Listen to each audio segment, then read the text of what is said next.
Ready, are we? What about that? What was you just saying? You watch this new hentai, fam? Oh, my tongue. I want to know. Hey! Hey! How was your phone responding to that, though? Hey. That's mad.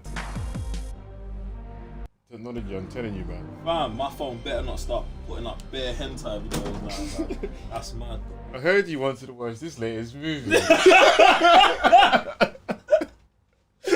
that's not even funny, bro. I don't need that drama, fam. I do not need that at all. That's a madness. Brother, we started this show. What's going on? My man's ready. Live, yeah? No, not yet. The intro thing. Oh, there you go. Boom. Yeah, we're live. Bruv, you had the perfect segue. Go on, man. Go on. We are live, guys. I'm Sam, Mr. Blitz Tech. I'm Joe. One further discipliners. And this is free DLC. Shout out to everyone coming through, everyone in the chat. Hope you're having a good day. This is our PlayStation podcast. Thank God you said it, bruv, because I was about to lose it. I always get that, you know how I do, man. You know, how are you doing today, Joe? Bruv, I'm good, you know. Bruv, do you know what, yeah? Is it story time already? Already? Nah, it's really not, but, okay. Bruv, I feel like, listen, what's it? There's like 2nd of August today, yeah? Bruv, I feel like the month of July was mad for gaming, bruv. Like, it was crazy. It was crazy. I know we're going to talk about this stuff later, but I realised on my stream yesterday, I don't even stream on Fridays anymore, but I streamed yesterday, yeah? Bruv, this month, man completed Platinum, The Last of Us 2, completed Ghost of Tsushima, fam. Right. And I'm this close to completing the Season 4 on Call of Duty. Oh my God. Savagery, bro. That's pretty. Hey, bro, that's a lot, fam. That's actually kind of a lot. Didn't you complete another game as well? I don't know if it was in this month. Do you know, when did Last of Us drop? Like late June? Mid-June. Mid-June. Bro, I don't know. I don't think I did. Lost Legacy. I haven't platinumed that, though. Okay. Do you get what I'm saying? I haven't Oh, what? In fact, I did complete it, though. Yeah, exactly. You completed it, right? Shit. Yeah, so there you go. Bro, yeah, language, but yeah, complete that as well. Mad. Two Naughty Dog games in a month. That's sick still. All exclusives still. All exclusives. Mad. My condolences to all you Xbox users, as usual. I was about to say there was an event from The Xbox. thing. The Xbox event was decent, bruv. We should have added that to the show notes, fam. I thought the Xbox event was decent, fam. Yeah. Did you watch it as well? I watched it, but then like there was just a few games, especially the ones that people are looking forward to. I'm like, what ones? I think everything that was highly anticipated, I think all of those trailers were trash. Like Halo's trailer was terrible. Like I think everything that they started off big with in the beginning wasn't good, but I feel like as it got to the end, I feel like all the trailers got better. Yeah. Do you know what I'm saying? That was my personal takeaway from it. But I heard bare people saying, "Oh, the event was crap. PlayStation, like, you know, one was way better." I don't know. I think it depends what kind of skill you're on. Because if you're more PlayStation, then you're like, you know the games you're expecting, Yeah. and then for me, they all look good. Yeah. But with, like, I'm not an Xbox guy, but when I watch the Xbox games, they were like you said, there were some, but the ones that were heavy hitters weren't hitting. Yeah. So it was kind of mad how they did that. Yeah. So I don't know. Or maybe that's what they was talking about when they're like, "Oh, PlayStation really won because those heavy hitters delivered and the little smaller games also delivered as well." Maybe on that front, then yeah. But I just thought the Xbox event was calm, like it was cool, bro. And I didn't see Hellblade. The only thing I'm looking forward to, which is on Xbox, which I might play on PC, is Hellblade. I didn't see that, which is kind of weird because that's the new thing, innit? Yeah. But bro, maybe it's not ready. I hope so. If it looks like Halo, then. Bro, Halo looks mad, you know. Like, why does it still look like a PS2 game? Like, why is it like? Is that just the aesthetic of Halo? Are they not like, yo, we need to make this look next gen? No, because at one point, I think it was from 360 to when I think Industry 343 took over it. For me, there was like a huge jump in what it looks like. I was like, oh, this Halo, this is the one I would play. Because I played like Halo 2. Like, oh, this is the one I'd play again. And then I watched the Xbox One. Oh wait, what's it called again? Xbox One X. Yeah, the new thing. Yeah, whatever. I don't know what they call it now. It's mad. Yeah. I was like, this. Isn't it the Series X or something? The names are all over. I don't know, bro. This is why you should have. You should have just went 360. I don't even know why they got to 360. They went from 360 to 1. Like maybe they was trying to be like Oh no, the So logic. you're going to there. 390 net or whatever it's Bro, called, it's 690. 720. Oh, Yeah, see, bro. it's all mad. But yeah, I'm like, yeah, now I'm just like they keep saying it's the most powerful machine, but they said that last gen and it did nothing for me. So. Bro, the thing is, yeah, being the most powerful machine is a useless title if you don't have the best games. It's alkaline though, isn't it? Yeah, it's a line like you can have. It's like, yo, I am the most colourful man out there. But bruv, it's not a colourful contest, is it? Like, it's a contest of strength. Do you know what I'm saying? So yeah, it's a bit mad. I don't understand. But yeah, I'm doing good, I'm glad you asked. You know, it's all a bit mad. But not every week come with this joke, bruv. It's not funny, bruv. Like, no one asked you how you was, bro. I don't. No one ever does. That's why I just gotta say it. Or just gotta let people know. It's a bit mad still, but yeah, I'm doing good, man. But like, we're gonna get to this section anyway. But I hate buggy trophies. You know. Wow, what's happened? I come across some buggy trophies. I'm like, in what? The Last of Us Part 1. Wait. Oh, Part 1. Yeah. But when we got trophy talk time in Well, there. yeah, that's why I didn't want to go too deep into it. But that's cool. what's kind of ruined my whole intro. Yeah, I was like, oh, I'm doing good. I'm like, oh, you want to destroy my whole... Cause look, we'll get to it. Anyway, so I think we're just going to move on anyway to our next segment, which I think we kind of stepped on anyway. Wait. Before we get to the next segment. Thank you. I don't feel like I addressed everyone here, innit? Shout out to everyone plugged in. Hey, listen, guys, if you haven't already, if it's your first time, make sure you're hitting the subscribe button and also press the like button, please. It really helps out the show and all of those things there. If you've got a question, query, or comment, this is what you should do. 1, hit up the super chat. Do you get what I'm saying? Then your questions, queries, and comments will get read out by us during the show. Become a member. Do you know what I'm saying? Support the ting. Get the little TCN logo next to your name that upgrades over time and time. Also, becoming a YouTube member also gets you exclusive videos on the community wall. So make sure you're checking those out every day. Yeah, pretty much. No. Every day. And shout out to all the patrons in the chat as well. Appreciate you guys. It's all love. Let me just sort myself out. Sorry. You good, yeah? Yeah, I'm good, man. Got to hear it. Alright, sorry, what was he going? What was he doing? Shout out to man like Geek Sense as well on the keyboard in case anyone's asking. Man's here. Gotta let them man know it. No one cares about Geek Sense. There we go. But you know what we do care about? What are you twitching? Twitching, yeah, listen, we already touched on it already on the low, but this month, yeah, or since the last show, completed I keep calling it Sekiro. I completed Ghost of Tsushima. Right. Bruv, it's more coming to my mind. Completed Ghost of Tsushima. Platinumed The Last of Us 2. Completed my first playthrough of the Lost Legacy. Also played Watch Dogs. That was this month. Played 4 hours of Watch Dogs Legion. A game that is not coming out. Wait, have they put the release date out? Yeah, it's like a month. Let me just double check before. Yes. Fact check that. It's a bit mad still. Get me. And Legion. So I've been doing a madness. It says what my twitching, and obviously I didn't stream, like live stream my gameplay of Watch Dogs Legion, but it was still like I did still play it and stream it. Innit? So my streams have been really good, man. I've been playing a lot of Call of Duty as well. Not enough Call of Duty, but a lot. It's been going good, man. It's been an interesting month because I feel like The Last of Us 2 has really affected gaming for me.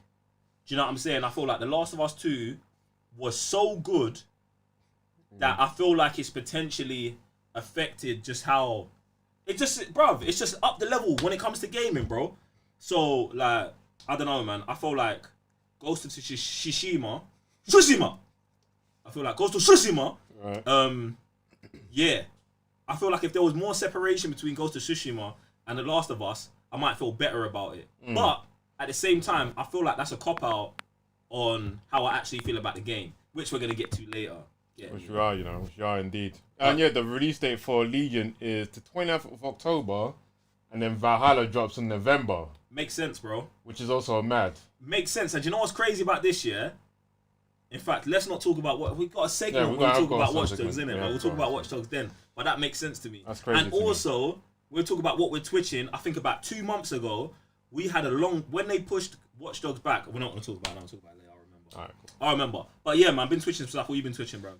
What I've been twitching. So yeah, I'm on the same thing. We play... Well, I even... That's what I had to do as well. So I ain't gonna come back to The Last of Us Part 2. Why'd you need to? I don't know, I just feel like giving the game breathing space. Yeah, but why'd you need to come back to it? Oh, just for the platinum. You haven't platinumed it? No. I'll do that on purpose. So I just play through the game, let it breathe, and then I'll just come back and play it again.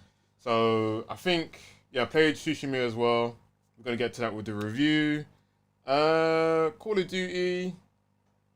I haven't been playing too many games to be honest, like for the past month. Apart from just those 2 games, I haven't been playing Mortal Kombat that much either. No, it's because it's been a stacked month, bro. Because all of these new games have been releasing, it's like, man's just going new game into new game into new game, bro. It feels mad weird to do that. Yeah, bro, and that's what I'm saying. It's like, usually you get a little breathing space. Like, I expect, like, listen, I'll play a new game, then I'll have like a month, I'm back on Red Dead Redemption. I'm just playing my, like, carry me along games, Call of Duty and all of that. Maybe throwing a new game here and there that's old. But I feel like these last couple, and this is what I was saying, bro. Like, I feel like I've just been going back into back, and I needed some time. I need some time. Yeah. Do you know what I'm saying? Like, I'm glad that now it's kind of like as soon as I complete season 4, there's like a calm period for like a month until, August is calm. There's no games coming out in August. No.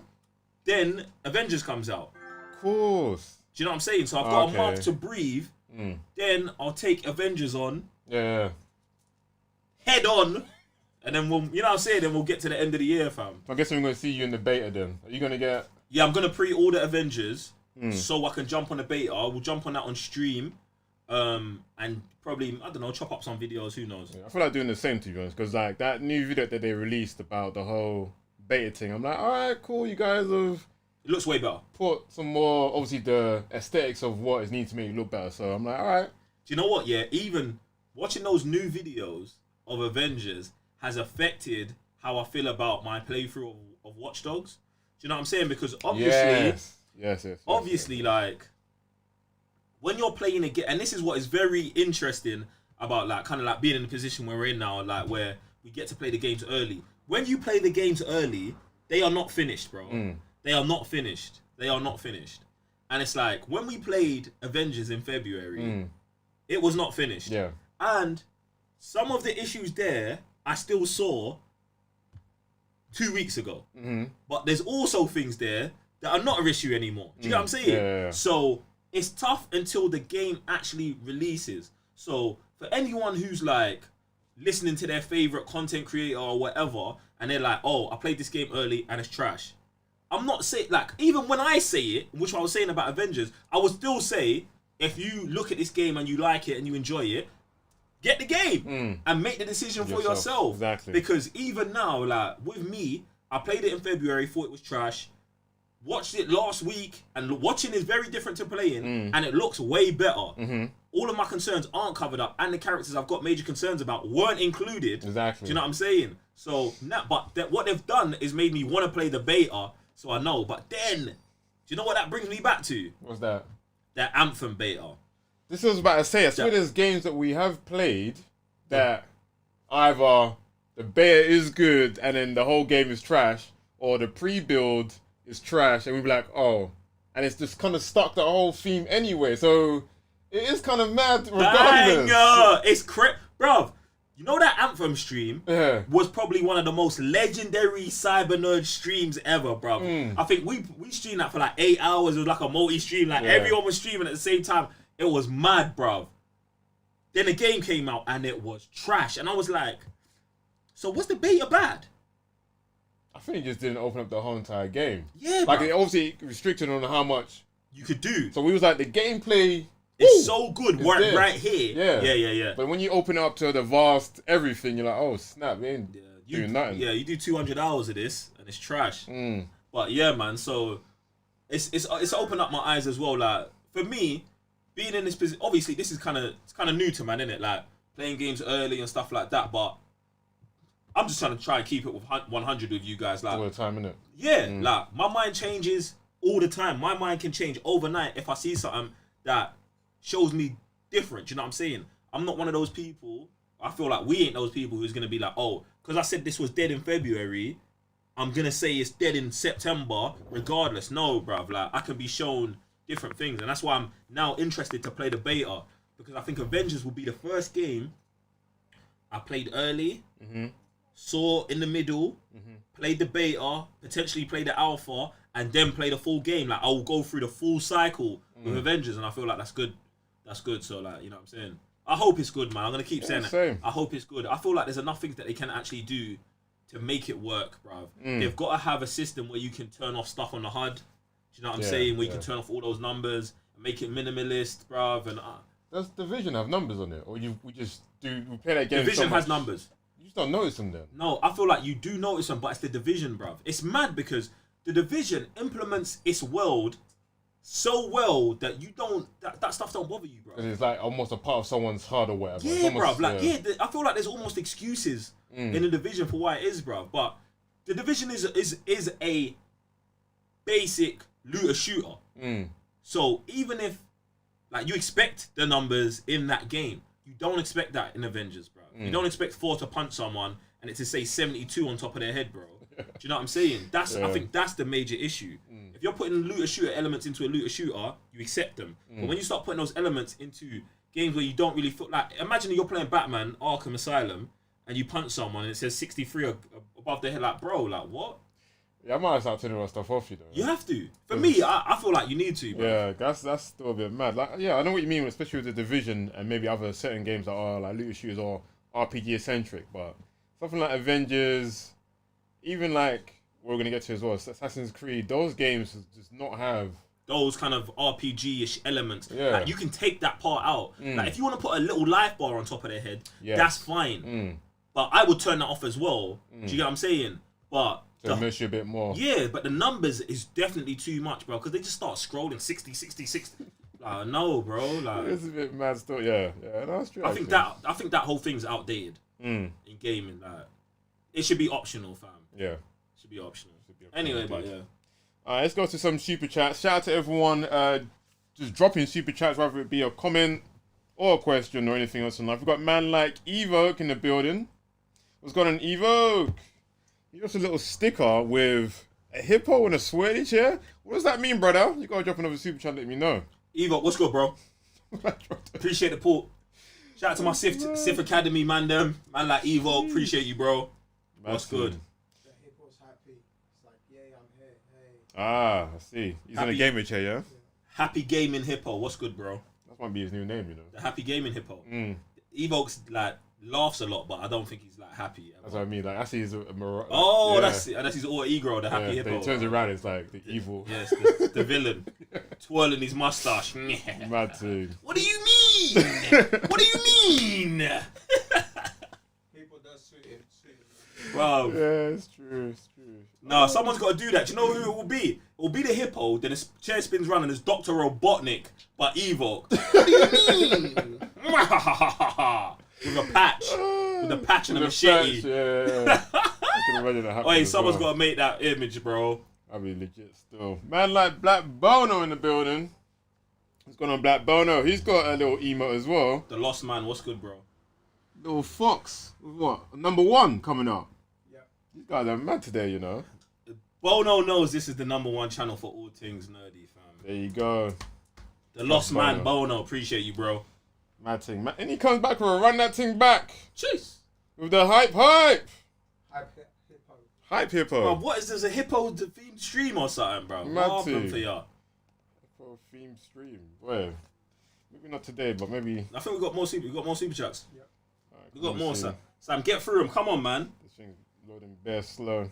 Come on, blame the technology. You're the legend behind the techers, bruv. And when this thing wants to feel some type of way, But I'm not trying to hear these excuses, you know? then, you know, it's a bit mad. Heavy Hero G. Shout out to man like Heavy Hero. What's good, bro? He says, what's up, TCN family? Energy. He knows what's up. Yeah. Appreciate you, sir. We got the King in the building. Shout out to the king, bruv. What's good, man? Very, I think this is Call of Duty related. Have you finished that battle pass yet? LOL. No, I've not finished the battle pass yet. I'm level 86. My plan 86, 87. Yeah, I plan to get to level 90 tonight, and then maybe try and do 10 levels tomorrow. Maybe. What's there's 2 days left? I think you got to like Tuesday, Wednesday. So I don't know. I think it's doable, man. But like even season 5, have you seen the trailer? Nah. Saw the trailer. Like there's no characters now. I'm like, I'll look through the battle pass, see what they introduce. But now, I'm not gonna be sucked into it. I want to see what weapons they have in the season pass. I'm not, but I don't think I'm getting season 5's. Same here. Unless I like even complete it. So if I'm like high level, got my 1,000 coins back. If you get to 100. Yeah. If you get to level 100 and you're like, oh yeah, might as well. I'll buy it, get my coins back, and then get all the content with it. If not, I'm just not gonna dive in. I don't know why I didn't do that the first time. Like, why did I buy the season pass straight away at the beginning? I should have just played and then just copped it at the end if I needed it. Now we know, innit? Yeah, Because right? Season 4 was a letdown when it came to like operator skins and stuff like that, and that's the only reason I really do the season pass for the operator skins. I don't really care about the guns and all that other stuff. What was season 3 again? That was season 3. I can't remember. That guy who died at the end. Spoilers. Alex. That's the one. He was season 3, wasn't he? Yeah. So they've never all been special. True. Well, I mean, season 2 was Mace, and that was the one I missed. Which what kills me. And Ghost. In fact, I like Ghost out of everybody else. I don't know why Ghost they buy that. I don't know what's going on with the skins and that in Call of Duty. It's a little bit mad. But yeah, man, they've got some banging opera. Have you seen the Aliens one, the Ripley one? That shit is gangster, bro. They need more of those. I really want to get it, but I'm just like, it's for Charlie. You know, it's a Charlie. No, they definitely need more of those kind of skins because if they had like is it Hannah kind of skin, like a long. Yeah. Okay, I hear what you're saying. Atomic blonde like Atomic Blonde type. That would be tough, but they got to do it for the males as what the other characters. Like John Wick, someone in a suit. Come on, like, why Activision missing the ball on this, man? This guy needs to call us up. No, they definitely do, but at the same time, I was like, bruv, how did they do that, bruv? Like, just rip that off, like it's obviously Ripley, fam. Yeah, well, it's not. But it's not. It's like, so just do man in a suit. Cosplay, bro. We're cosplaying in COD. It's mad, bro. Exactly. Like, they got it all in Fortnite anyway, where you got, like, stormtroopers. Yeah, but they're licensed to do those ones. So they're just ripping it off, like. Then do that. We've got enough action heroes out here. Like, get Arnold out here. Like, no, they've got one. They've got one. The big Dutch dude, the big Russian dude. Yeah. He's got the Arnie paint. You ain't seen that? No. Yeah, bro. It doesn't look like Arnold. Like Commando. Yes, but it's him from Commando, bro. It's in there, bro. The operator's in there. It don't look like I'm saying. It don't look like Arnie, but he's hench, and he's got the paint on him just like in Commando. Toughness, everything. Yeah, it's in there, bro. Mad. It's in there, bro. That's mad. Yeah. See, even that, just stuff like that, and maybe you get printer, so you got one on both sides. Someone dressed up as I don't know. Yeah, true. That kind of mask kind of thing. Then you got Arnold on the other side. Stuff like that, man. Come on now. Bro, you just want them to take more money from us, bro. I mean, I just want them to do better Call of Duty, so. Yeah, true. What's your thoughts on this new Call of Duty coming out in November? I mean, boots on the ground, so I hope they stick to that. I don't mind, like, the old weapons, as long as they don't go too far. Mm-hmm. And then the setting as well is pretty cool. I like the whole theme of World at War, Black Ops, like Reznov and all those kind of man down there. So yeah, if they bring that back, I'm like, alright, cool. I'm not sure if I'll pick it up day one though. The thing what's mad to me is, what I think super funny is that they said that all of the Call of Duties now in the future are all going to be connected through Warzone, which I think is maybe one of the best ideas I've ever heard, bruv. So imagine like a year from now, you can still only have Warzone, your operators from Modern Warfare, and you're playing against operators in the new game. I think that's gangster, bro. I think that even helps them because if you see a skin, if you see Reznov or Mace or whatever, you're like, how'd you get that skin? Oh, buy the new game. Yeah. Or for probably you don't even have to buy the new game. Yeah, for you them just guys, have to buy the operator. That's it. And your COD points from the last game are rolling over anyway. Do you get what I'm saying? So Warzone's just going to keep updating while your base game, you buy it or you don't buy it. Whoa, did you say Warzone's going to keep updating? Yeah, Warzone's going to update forever. That's a problem. Because, why? It's already like 200 gig, fam. Yeah, bro, but there's no other way to do it. I mean, if they start saying hard drives, I don't know why they don't do that, bro. Just come up with this is the Warzone hard drive. Yeah, bro. just do that because you get the hard drive. It's got Warzone on it, and it automatically updates every time, bro. It's like a terabyte. They need to do that, because bro, we're giving them too many ideas for free, bro. Yeah, we need to stop. Activision. In fact, they did send us Modern Warfare for free, didn't they? And we was at the Modern Warfare launch party. Don't forget, Sam. I know you forget in the midst of all the partying you doing, but we was there at the Modern Warfare launch party, you know what I'm saying? But we was at Burger Town eating burgers. Look. Alright, cool. You forgot? Okay, bad memory. Alright, cool. Bad memory still. It's all mad. Alright. Next super chat, we've got man like Bono running that thing back yet again. Shout out to man like Black Bono. What's good, bro? You guys understand Zach going ham on the Justice League theatre cut? Hell yeah, we do. Like, who doesn't understand Zack Snyder going mad? Bro, this is At his not project. But Bolden, where was you last week when we was beefing about this, fam? Was he not here? I don't know. He probably was, but anyway, we're gonna be talking about that more next week with Raven. I want to cheat Raven and start talking about all this stuff of ours. You get me? So yeah, we're gonna be talking about that and the Ray Fisher panel next week as well. So about to, man. I'm waiting for August for DC Dome to drop, but that's a whole nother thing. Oh yeah, shout out to DC for sliding the DMs as well. Appreciate you guys. Alright, we got Ronin Logic in the building. Ronin Logic, bruv. This brother sounds like a samurai. G. Yeah, he's in the right place though. What happened for y'all? What's good? What's happening? You man are cool still. Man's cool. Appreciate you, G. You're Thank you cool, very much, fam. man. I like his logic there. I like his logic. Why? Because his name's Logic and because we man are cool, innit? So. I'm done with you, man. Just keep going, son. Apologies, I messed up your name. Oh, here we go. Here we go. Mariano, before you do it. Bruv, why did you do that? Let him murder himself. Gotta try, you know. Live, fam, not What do you mean? What do you mean not live? When is he supposed to mess up? Just in the other video? Yeah, the other video's not live. Alright. Appreciate you, Geek Sensei. Mariana, what's up? What's good? What's happening? Brother who learned English at 15 is giving lessons to the brother who was born here, man. It happens, you know. It happens. Fam. It happens. Joe, what do you think of EA buying WB Interactive? No! Alright, Darth Vader. Can I finish the sentence? It's Luke. Oh, that's Darth Vader. And they both do that scream anyway, fam. My God. Runs in the family. Go on. What was that? Buying WB Interactive and making WB games. Are they in the running? Why you got to finish the question then? I just want to make I sure. thought there was a turn. No, brother. I thought there was a turn. There was a plot twist. No.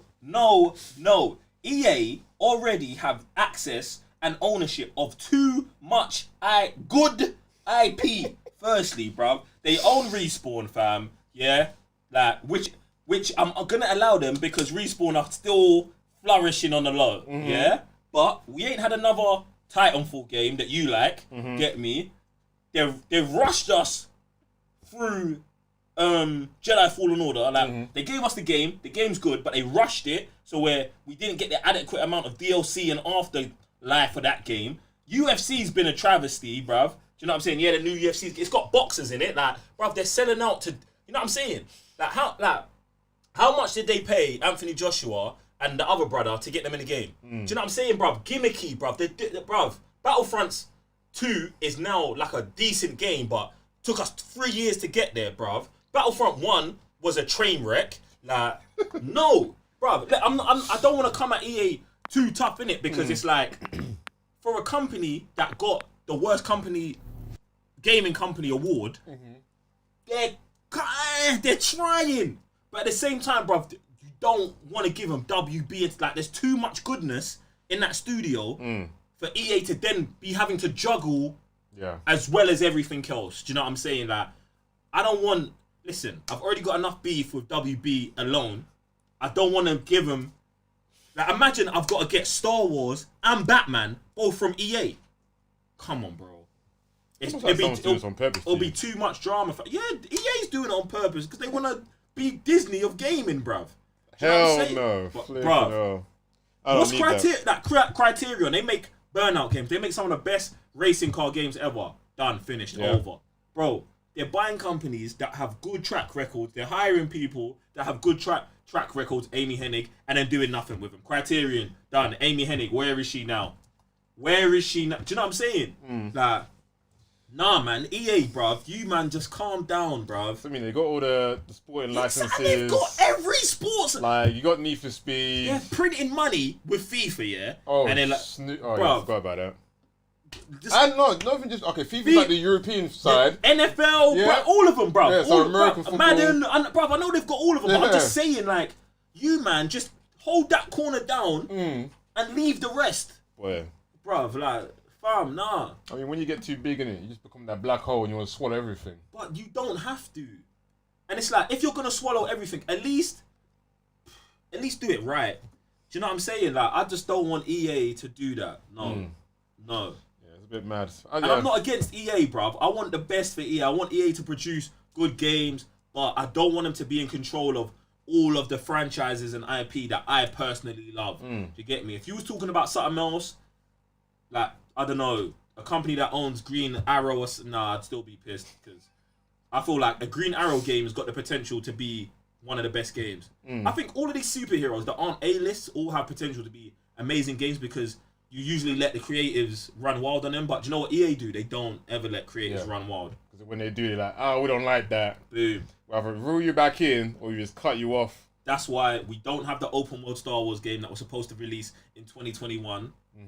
We don't have Amy Hennig's Uncharted type of bounty hunter game that was supposed to release, I think, was it 22 or 2022 or 2021? Because remember, they had a schedule to release a game in 18, 19, 20, and 21, bruv, and then like 3 of them games got deleted, bro. So there's no way, man. EA, allow me, bro. Yeah, it's a bit mad still. But EA, if you want to bring us in as EA game changers, it makes sense.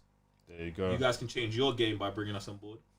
Bruv, listen, and just for anyone here, disclaimer, please know, yeah, if we was working with EA, this level of crud would still be coming out of my mouth, bro. And I would tell them this beforehand, like, guys, like, right, you can send us the games early, but if it's crash, if it sticks, if it's shitty, I'm telling you it's shitty, bro. Like, yeah, it is what it is, so get me, fam. I ain't got no dramas with it. But that's the thing, I just look at that kind of thing, I'm like, what developer would do right with such titles, though? And it's kind of hard. What titles? The WB Interactive titles? I mean, publisher, not developer, publisher. I'm like, why yeah, can't it could be WB Sony. push their own games? Well, there's a reason why they're selling them, innit? That's what I find quite mad with itself, but it is what it is. But to be honest, that does make... So, you would say Sony to buy them? I would obviously say Sony to buy them. One, because everything that they publish, they let their creators be like, we will see the end product from what we see anyway. That's because... And I'm like, God of War's been good, Uncharted, I can name 10 games. What? And with everyone, they've always got, like, critically 70 plus, like, whatever you want to call it, score. But do you know why? Because Sony knows, Yeah. Sony is fully aware of the best way to make money and to keep customers and consumers happy is to make good games. Right. EA, that is not their philosophy, bro. EA's philosophy is, we need to make money. Just money. Like, they don't care if, you know, they care if they break laws to the effect where there's backlash. Right. Like, if there's backlash, EA will take notice. Like, okay, EA, I mean, Disney complained about Battlefront, so then they changed the things. There was a lawsuit about surprise mechanics. They changed the surprise mechanics. Right. Never has a game come out and just them been like, okay, we're just gonna do this anyway because like consumers want this. They've never done that, and they never will, bruv. That's just not how they ran. Right. And Sony is about consumer happiness wrapped in. If we get good scores, do you know what I'm saying? Like, at least they're using both sides of it to work together. I would like Sony, but to be honest, I don't want to chop these Xbox people out of the next Batman game. That's what I mean. Like, I don't want exclusively Sony because then, like, for me, it would feel like there's less competition. Sony might rule the world. I mean, there's no Halo. competition already, bro. Oh my gosh. There's no competition, but at the same time, I hear you, bro. Yeah. Like, even me, like, as someone who's, like, only Team PlayStation, I just still feel like, bruv, there shouldn't be a Joe, there's like not another Joe out there, but there's another person who loves Batman as much as I do, who owns an Xbox and doesn't own a PlayStation. And then for them to not have the ability to play, it hurts. Yeah. Like, my soul hurts for everyone who hasn't played Spider-Man PS4, bro. That game bangs. But yeah, that's what it is. But I'll take Sony buying them over EA buying them any day of the week. Because then we'll get games. You can guarantee it every year. Yeah. Batman will be dropping every 2 years, bro. For sure. And in between that will be a Shadow of Mordor game. I don't know why they ain't running that system like that. Bro, Shadow of Mordor, Arkham, and what's the other one? Not Max Payne. Mad Max. Right. Boom, bro. All of them games, similar game mechanics. Those three I'd have in a cycle. I was about saying then they're going to release Harry Potter as well. Harry Potter, no, because I'm not including because it hasn't got that same like the fighting, like all of these games, their archetypes are all similar. Gotcha. In all three of these games, you can have the Nemesis system, you can have that Arkham combat, and you have that open worldness. You get me? Harry Potter I thought was going to be a bit different. RPG is Zelda type-ish, which is still going to be good. I'm going to get it for sure. All right, cool. That's a good question still. That was a great question, man. I guess that just moves us on to our next point of the podcast. That was it. It's a bit mad still. Trophy hunter. So what are you hunting down for the past month? Got the Last of Us Platinum. I need to get the Uncharted Lost Legacy Platinum. But what I'm doing now in Lost Legacy is I'm doing a weird playthrough where I've got it like shell shaded vision. I've got like chipmunk audio, bullet time. So it's like Max Payne. Like when people shoot, like it slows down. And I've got unlimited ammo. Like I'm just doing a weird, wacky playthrough right now of that on Crushing. It makes Crushing easier, but it also makes the game more fun. It's like more replayability rather than just going through the whole game the same way, but more difficult. And I don't understand why all games don't have this in that. Bruv, just go in there and have the toggles, bruv, so you can do whatever. And there's one game I always talk about, is Spider-Man PS4, bruv. You, man, missed the trick. I think we said this on the stream, didn't we? Yeah, I said it on the stream. You missed the trick not having the animated slider in that game, because they've got a skin in there where you play as animated Spider-Man. Exactly, so shaded and all that kind of madness. Bro, just change the world shell shaded and that is a whole nother game. Yeah. It's a whole nother game. So can you imagine speech bubbles happening? Can you imagine cutscenes now turn into a comic book kind of style? Bruh. Like, imagine you complete the game and then you unlock comic book style Spider-Man. I don't know how they missed that one, bro. Might be a bit more work, I understand that, but... Bruv, how much, bro? I don't know. Bruv, they got the animated character. Yeah. And he does all of the moving and all of that. So if you've got that complex thing, bruv, you just spread that. It's got to be in there, fam. Yeah. It's got to be in there somewhere. I feel like that was definitely a trick they missed. I feel there's other stuff they can do, but I do think more games should do this. Like, even Arkham Knight did stuff like this. Arkham Knight's got like big head mode, stuff like that. They've got bare weird stuff in there as well. Like, bruv, bare games, like, it gives your replayability so much more, bruv. And I know some developers, like, they said this about Star Wars. When Battlefront 2 came out, they didn't want to do unlimited cosmetics because they didn't want, like, Darth Vader running around, like, in a pink Darth Vader outfit. Which I understand, because you want to keep the integrity of that character. But at the same time, if it fits your universe, you could add it in. Do you get what I'm saying? So, not cartoon Star Wars, unless you was going to go... Rebels or Clone Wars style. But you could put that in the game. Do you know what I'm saying? I feel like it would be fun, bro. Super fun. Like, even for me, someone who like doesn't seek fun, it's fun to play the game in a different way. Like, because I'm seeing Uncharted Lost Legacy, like what's that other game I played? The Wolf Among Us. Do you know what I'm saying? Same style, bro. I like it. I think it's cool. Yeah, see, it all works out. Any other games you finished? Okay, so Platinum, The Last of Us. I'm working on the Lost Legacy, but I feel like Lost Legacy is going to take some time. I'm going to go back and forth with that. Goes to Tsushima. I'm going to go for the Platinum of that. But I'm going to take that slowly as well. Right. I might play that maybe like once a week till I get to the end of it. I'll say I'm working on those 2 Platinums right now. I feel like there was a Platinum I did get, but I can't remember what it was. That was The Last of Us. Oh, okay. Yeah. Part 2. Okay. Part 2. Not going back for Part 1. Yeah, I can tell you the reasons why let's go back to Part 1. Oh, we're on Trophy Hunters. Yeah, it's a bit mad. So, obviously, I was trying to do Part 1. Well, yeah. So, I played Part 1. Got the grounded trophy, so that stacked all the difficulties. And then number 2 came out, so obviously I was like, I couldn't finish Part 1 in time. So then we got Part 2. Played Part 2, and like I said, I had to give it a breather. So I came back to Part 1 while playing Ghost of Tsushima. And I've probably played Part 1 about 6 times now. Through? Yeah. 3 on the PS3. Okay. And then 4 on the PS4. And I got 2 trophies left, which I knew was going to be a problem anyway because I played on Grounded, was upgrade all weapons. I got to the end of the game and only had the first starting weapon to do, which isn't much of a problem. I don't mind starting the beginning of the game and then going, because you have to do New Game Plus again to get the weapons again. Because if I do it in another chapter, they don't save. Yeah. I thought that was mad. Yeah, that's actually an issue with The Last of Us 2 as well. Yeah, that's the same issue with The Last of Us 2. So basically, yeah, exactly what you're saying. It was weird. That's mad. Basically, you have to do... So I did a New Game Plus... to get all of the weapons again. Yeah. but you got to go through and level them up that way. If you chapter select, you lose all of the progress that you had. It's very weird. And they don't carry it over into the next game. So I had to even load up the past game to check what I was missing, because in the new one it doesn't tell you until you've completed that area. Yeah. So like you was going back and forward. So I ended up basically doing a complete playthrough on New Game Plus all the way to the end, then doing a chapter select to get the miscellaneous ones, which then I had to then go back and check across with the New Game Plus 2. It was weird, and I don't know why they've done that. I don't know why they've done it like that, because in Uncharted they haven't done it like that either. Yeah. In Uncharted they're like, do you want to carry over all of your collectibles and all of your weapons? You say yes, and it's all there. So it's really weird. It's really weird, and it's crazy that they've done it in Last of Us 1 and 2. Maybe it's just for that series. That is mad though, because like you're saying, like they've had Uncharted for 4 or 5 games now. They've done number 1, knowing it was. I'm guessing they knew it was buggy because people were going to complain about it. They made a patch about it.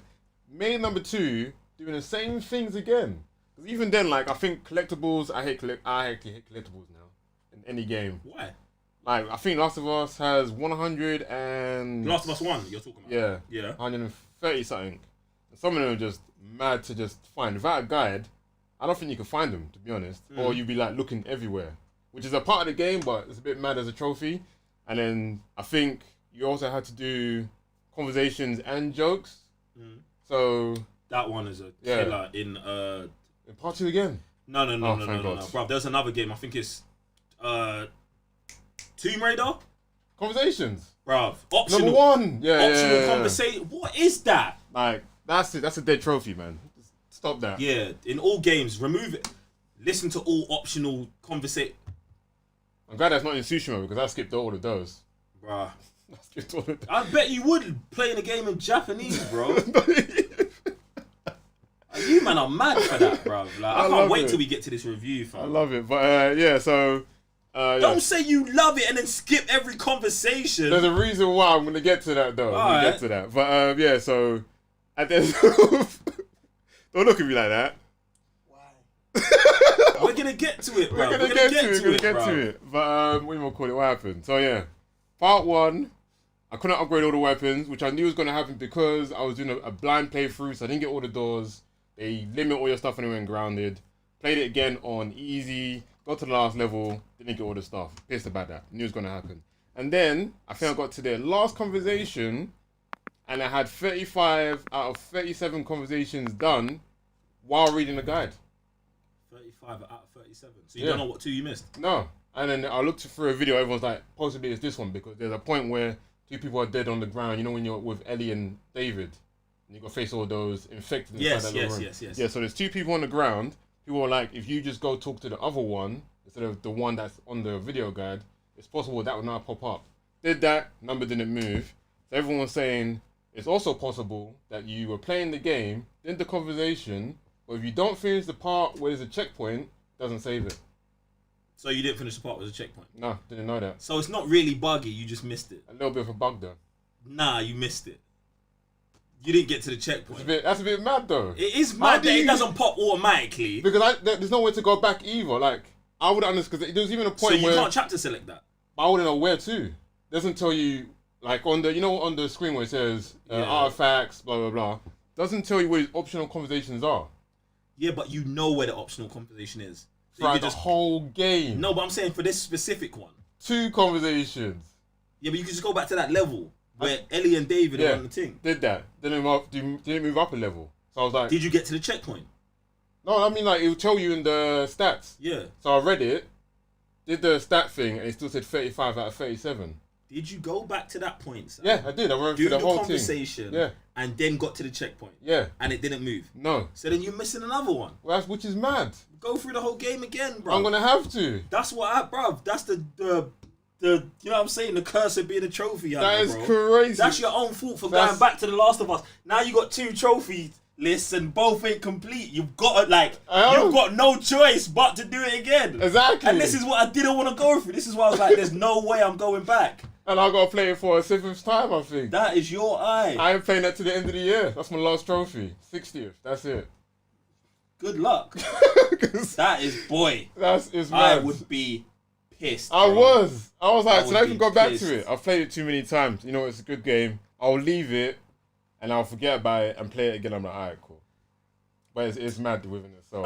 That's a drama, It fam. is. I feel bad for you, you know. It is. But then I don't, because you shouldn't have played. Like I told you, don't do it. That's just a mad trophy thing. Like, how you get a conversation, save the game, and then be like, oh, because it's not a checkpoint in the game, it doesn't count. Yeah, it's mad. I don't get that. So, gotta do that. I'm playing after a game called Apophon. I think it came out on PlayStation Plus. Apophon? Yeah, some Greek-looking game. It's like indie. You know, like you look at Greek vases, and it's got that. It's the whole art Like a style's puzzle that. game. No, it's like it's a 2D kind of fighter kind of thing. Alright. Yeah, it's playing that. That's a alright trophy list to do. I think I played it back. Has it got platinum? Yeah. Reason why I didn't, I was playing it before, but the reason why I didn't complete it then because it was like mad buggy. Almost every single level would crash. So I thought I'd just not play it, but then I thought I'll go back to it. Seems kind of patched now, so I'm gonna do that. And there's another game, Kingdom Hearts 3. Why have you gone back to that? You ain't platinumed it. I ain't even completed it. Listen, yeah? Let me run that thing back, yeah? Because I will never forget this day, bro. I will never forget this day. We did the trailer reaction for Kingdom Hearts 3. Sam and Raven are next to me. Yeah! 14 years! Yeah, it was worth the wait. Neither of these men even completed the damn game. There's a reason though. Both of you make me sick, bro. Something went wrong in that studio. Nah, bruv. I told you, there's no game, there's not one game ever created, and there never will be, that will take 14 years and then satisfy your needs. It's impossible. Okay. Why do you think I keep getting mad about this Batman game? Uh-huh. Because we're going to get to a point of diminishing returns where I'm going to get the game, complete it, and be like, that shit weren't worth the wait. Something went wrong in that studio, fam. 14 years, you're damn right, something went wrong. What you mean? It took 14 years, bro. There was bare things going wrong. Because they went to Final Fantasy. This is what blows my mind, yeah. How did they go? This, brother, you got me sweating off this one thing. I'm back. I'm Something raging. went wrong, yeah. How do you go back to make Final Fantasy 15, 7 remake, and then make Kingdom Hearts 3? And that Because game of goes you, wrong? man. No. Because, bruv, they probably never planned on making that game. I'm sure they did. Nah, bruv, I'm telling you, they probably never. Then But they it was did like, that cliffhanger. nah, bruv. No, because, bruv, these are the kind of studios, like, bruv, Final Fantasy X, Final Fantasy 11, these games aren't connected. Mm-hmm. So they made Kingdom Hearts 1. Everyone loved it. Yeah. Alright, we'll do Kingdom Hearts 2. We'll end it on a cliffhanger. Uh-huh. And we'll move on. But then you, man, start going crazy. Like, oh, shit, we got to put something together. Why do you think they made Kingdom Hearts 2.8? Like, oh, shit, like, just throw them this. Then it took another 5 years or 3 years to get Kingdom Hearts 3, and then everyone's unsatisfied with it. Because, bruv, they probably never planned on making a game in the first awful. place. And then they just put whatever together. That's And now awful. you, man, who were 14 years die hard. That's You man are like, awful. oh, this shit's trash. Bruv, because they're loving the action that... Bruv, you, man, got did. And then you, man, were out trying to fight me, you know. Bruv, you guys, go and look for that trailer reaction, you know. Nah, bruv. I No, they remember tried coming it. out that trailer reaction, like, are these man mad? Like, I thought I didn't know you two for a second, like these brothers changed on me in this one video. That's too And I'm crazy. glad, bruv, listen, you know the satisfaction I'm feeling right now? Just crazy. to hear that you, man, ain't completed the game, fam. Not one of you, bruv. I'm almost done with it anyway. Nah, almost done with, when the game come out? 2 years ago. Is it yeah, something like 2 years. Chase! Something like that. Something I mad. feel vindicated, bro. That Feel is, bruv, that is some good. That is some good. I told you so. Take it bruv. all, man. Take Bruv, it all. that is good. Because I was playing the game, yeah. I was like, why did I come off this game? I was like, I love Kingdom Hearts, you know. It's a bit mad that I didn't complete it. And I started playing, I was like, oh yeah, this is the reasons why. This is a small Kingdom Hearts free review, by the way. Bite-sized review, baby. Bite-sized review. Like you said, it took 14 years for them to make the game. I'm pretty sure those guys must have had children. They brought them into the studio, and those guys made the game. Oh my word, nah, you're disrespecting the whole I'm thing, not man. even lying. They talk to you like children. The gameplay is as XX, L1, XX. Bruh. And We are not it's mad. You are not complaining about a game where in it you fly through a portal and you go and play with Buzz Lightyear, fam. You can't say no, The Sam. reason why I Sam. say this, Come on, bro. one, I don't think one was that deep, but it's still a good game regardless anyway. The story was alright. 2, and Birth by Sleep have game mechanics that don't bore the crap out of you. This game don't have none of that. There's no, if I want this to happen, this is what's gonna happen. This is like XX. Oh, you evolve your weapon, triangle, XX. It's like even we call it the enemy types. Like there's no strategy anymore. None of that. Removed everything. I'm like, what? Now this what I'm saying makes sense. They was probably never gonna make this game, bro. Even the bosses, I was like, what the fudge? They was probably never gonna make that game. I'm telling you. That's what it sounds like to me. Mad. 14 years. But I'll still platinum the game. You platinum that, bro. Platinum that. You should mad. platinum that, but bro, 14 years, like, bro. This is why this Batman game's got to come out like tomorrow, fam. Because, bro, like, it might even have hit that point for me. Like, I can play it, and if it's not banging, bro, if it's not like The Last of Us 2, fam, I'm gonna be. Because then what? You gotta wait another 3 years for another one. At best. Bro, don't even talk to me about this. I don't know about that. You're gonna get me raging, fam. But I told you, man, about this Kingdom Hearts thing, fam. Yeah, I'm gonna have to complete it anyway just to see. Nah. It's a bit mad. But shout out to everyone in the super chats, guys. If you've got any questions or anything you're trophy hunting, or let us know. I'm about to read some right now. We got Tim in the building. What's going on, Tim? Tim, what's good, bro? We are live. What's up, Cyber Simple question: how can they keep making more Call of Duties? That's the same game. Dead it, fam. Ooh, some anti-Call of Duty vibes. The same game. I mean, I don't think it is the same game. Do you get what I'm saying? Like, obviously, same game mechanics, same all of that. But if they do a different time period, different guns, different operators, a different story, do you know what I'm saying? Like, your argument is the argument for why do they make games in general. Do you know what I'm saying? All games are the same. Do you get what I'm saying? So I don't think that's an issue. My issue with the Call of Duty thing is that this Call of Duty, for me, is the best Call of Duty that's ever come out, and I think this new one's coming out too soon. I think that Warzone is still... But obviously, with them continuing the Warzone thing, it kind of defeats my argument of Warzone still popping so hard right now that you should let it live for a little longer.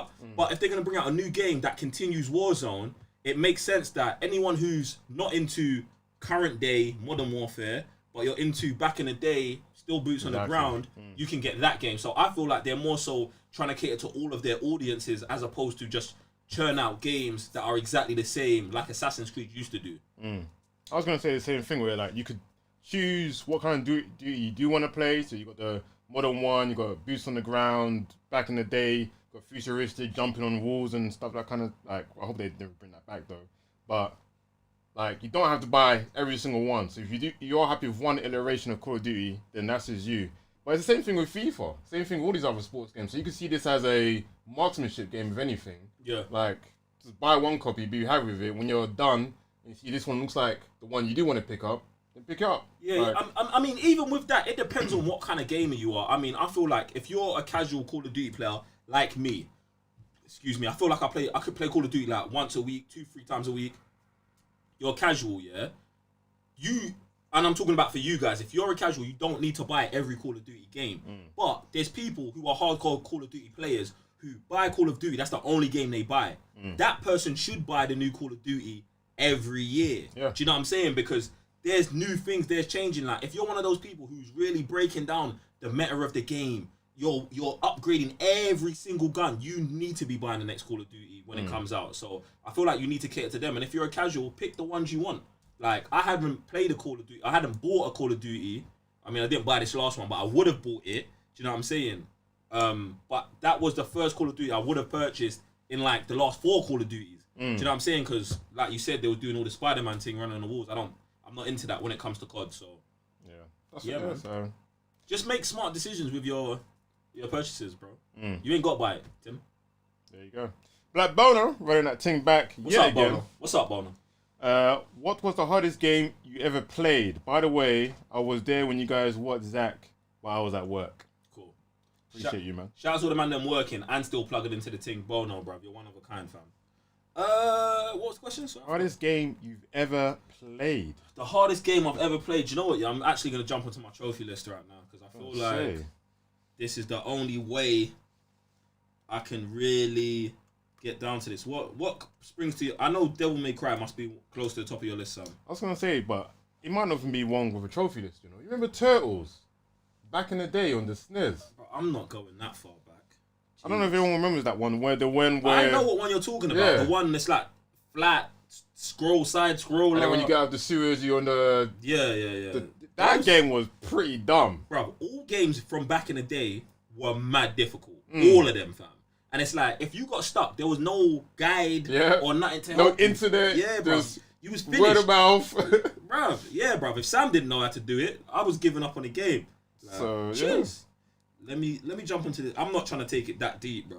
That's definitely one of the hardest games I've ever played. Hardest games, Way too many. I'm trying to think of another game off the top of my head that was just like...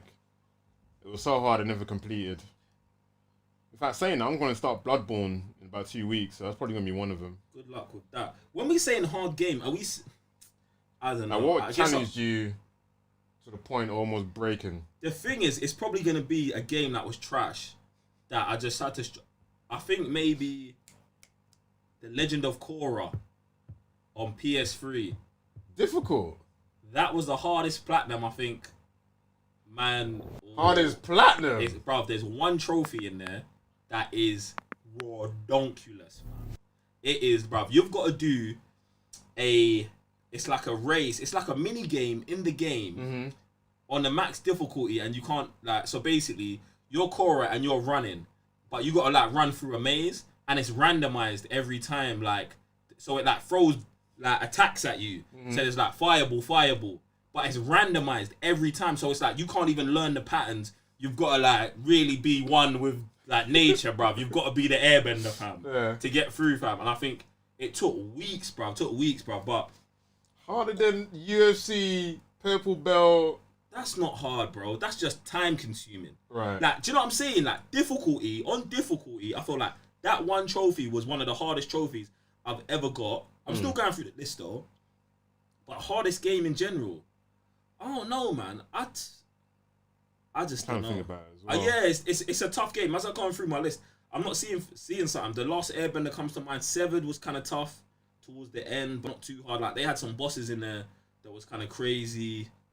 I would say like something that Devil May Cry, but that just increases the enemies.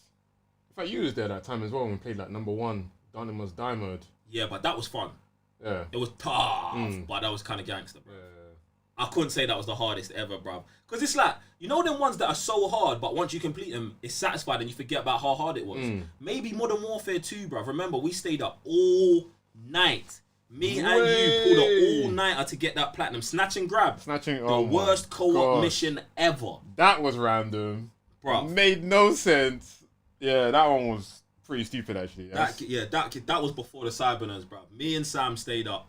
Legitly. I feel like we started playing at like 9 p.m. or something. Like that, yeah. And we was up till 6 a.m. the next morning, still trying to, like, mum was like dying, like, we have got to get it. I don't know. Why was we trying to get the platinum so hard that night? I really don't know, you know. I can't even remember. I think we just thought about one day, it's like, if you just try and get this platinum. It's like, why not? Yeah. Bruv, Gone Home, that was a hard complete, because that game's terrible. That got Game of the Year or something. No way. Gone Home, fam. Some story about some chick who comes home, bro. Let me know. Those were the early days of DCN, huh? The early days, brother. That shit was garbage, fam. I'm almost at the beginning of my list, and nothing's really popping to mind about the hardest game, man. COD was tough, bro. That COD trophy list was hard back then. Well, that veteran. Arkham Origins, that trophy list is pretty difficult as well, fam. Arkham Origins, they got some dumb stuff in there, bruv. Some dumb stuff in there. But, yeah. I would say recently, The Last of Us on grounded mode. I hope part 2 never gets it, because 1 was pretty stupid anyway, but I feel like 2, what the mechanics they've done in that game, and if they were to remove listening mode, it'll be hair pulling, pull your teeth out at the same time. So did you use listening mode on top difficulty? No. Cool, and then obviously in part 1 they turn it off completely anyway, so it's like, yeah, but I don't even think you can do that in The Last of Us 2, because you've got it's like built into the skill tree. Yeah. Do you know what I'm saying? Which I thought was such a weird choice. Yeah. Get me, but I don't know, fam. So no, grounded is the most recent that comes to mind. What do we call it? Devil May Cry. I think they got Hell and Hell mode. That one's pretty stupid. Heaven and Hell mode or something. That one's alright because everyone takes one hit regardless. It's Hell and Hell. So wait. If you hit them once, they die. Yeah, that's heaven and hell. But if they hit you, you die Yeah. one hit. But in hell is where you take one hit, You're dead. they take the maximum life on Dante must die health. I don't know who even comes up with these ideas. Capcom do. It's a bit mad still. Alright, cool. Let's move on to our next, what do we call it? What's it called? Super chat? Have we got another super chat? Hey, shout the guys, listen. If you want a question, comment, or query, hit up the super chat thing. Also, shout out to Heather G. I see you working hard in the chat. Appreciate you. Appreciate you, Heather. We've got man like Mark Hamill. Hey, shout out to Jedi Master, Qui-Gon. Get me. TCN build a Star Wars game. What is this? What's happening? Is he telling us to do that? I think he's asking. What it is. What it is? Oh. What? Wait, I'm lost, that's bruv. What it is? That's what the question. TCN build a Star Wars game. What is it? What is it? If TCN, bruv, what's wrong with you? If TCM was to build a Star Wars game, That's what he's wrote though. yeah, what would it be? Yeah, but That's what I'm just writing how he's saying it. all right, cool. Listen, my TCM Star Wars game, I've said this bare times. Wait, I've got a new video coming out where I may say a similar thing on my YouTube channel. Oh, gosh. Anyway, I would take the archetype of Red Dead Redemption 2 and make a game.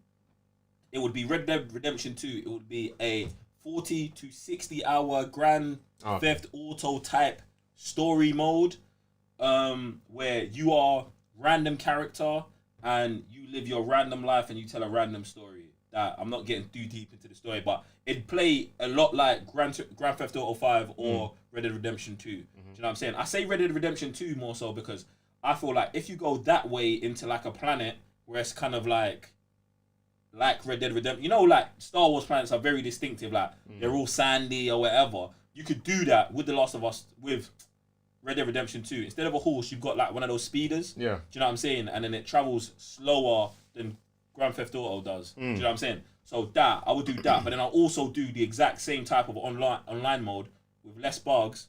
But I would also plug in the different roles. So so in the story mode, you are just one person who you can put in a morality system if you want. I don't really care for morality systems because I feel like they never really impact the game as deeply as you want them to. Yeah. Do you get what I'm saying? There probably is a morality system that has done it right, but more times not. Like, just at the end of the day, it just doesn't matter. Do you get what I'm saying? So you can have that if you want, but in the online, I would do the roles where you can be a bounty hunter and do bounties, much like Red Dead. You can be a smuggler, a spice runner. You can do these little missions that gets your spice credibility up, and then you move on to like a different level of spice runner where you're like the warlord, and it's like instead of you doing the spice running missions, you're now giving out spice running missions to other players. Like, this is one of the tricks that I think that Red Dead Online misses. Like if I'm a max level whatever trader or a bounty hunter, I should then become the sheriff who gets all the like, oh, Jay, I can win. You've been promoted to sheriff of Strawberry.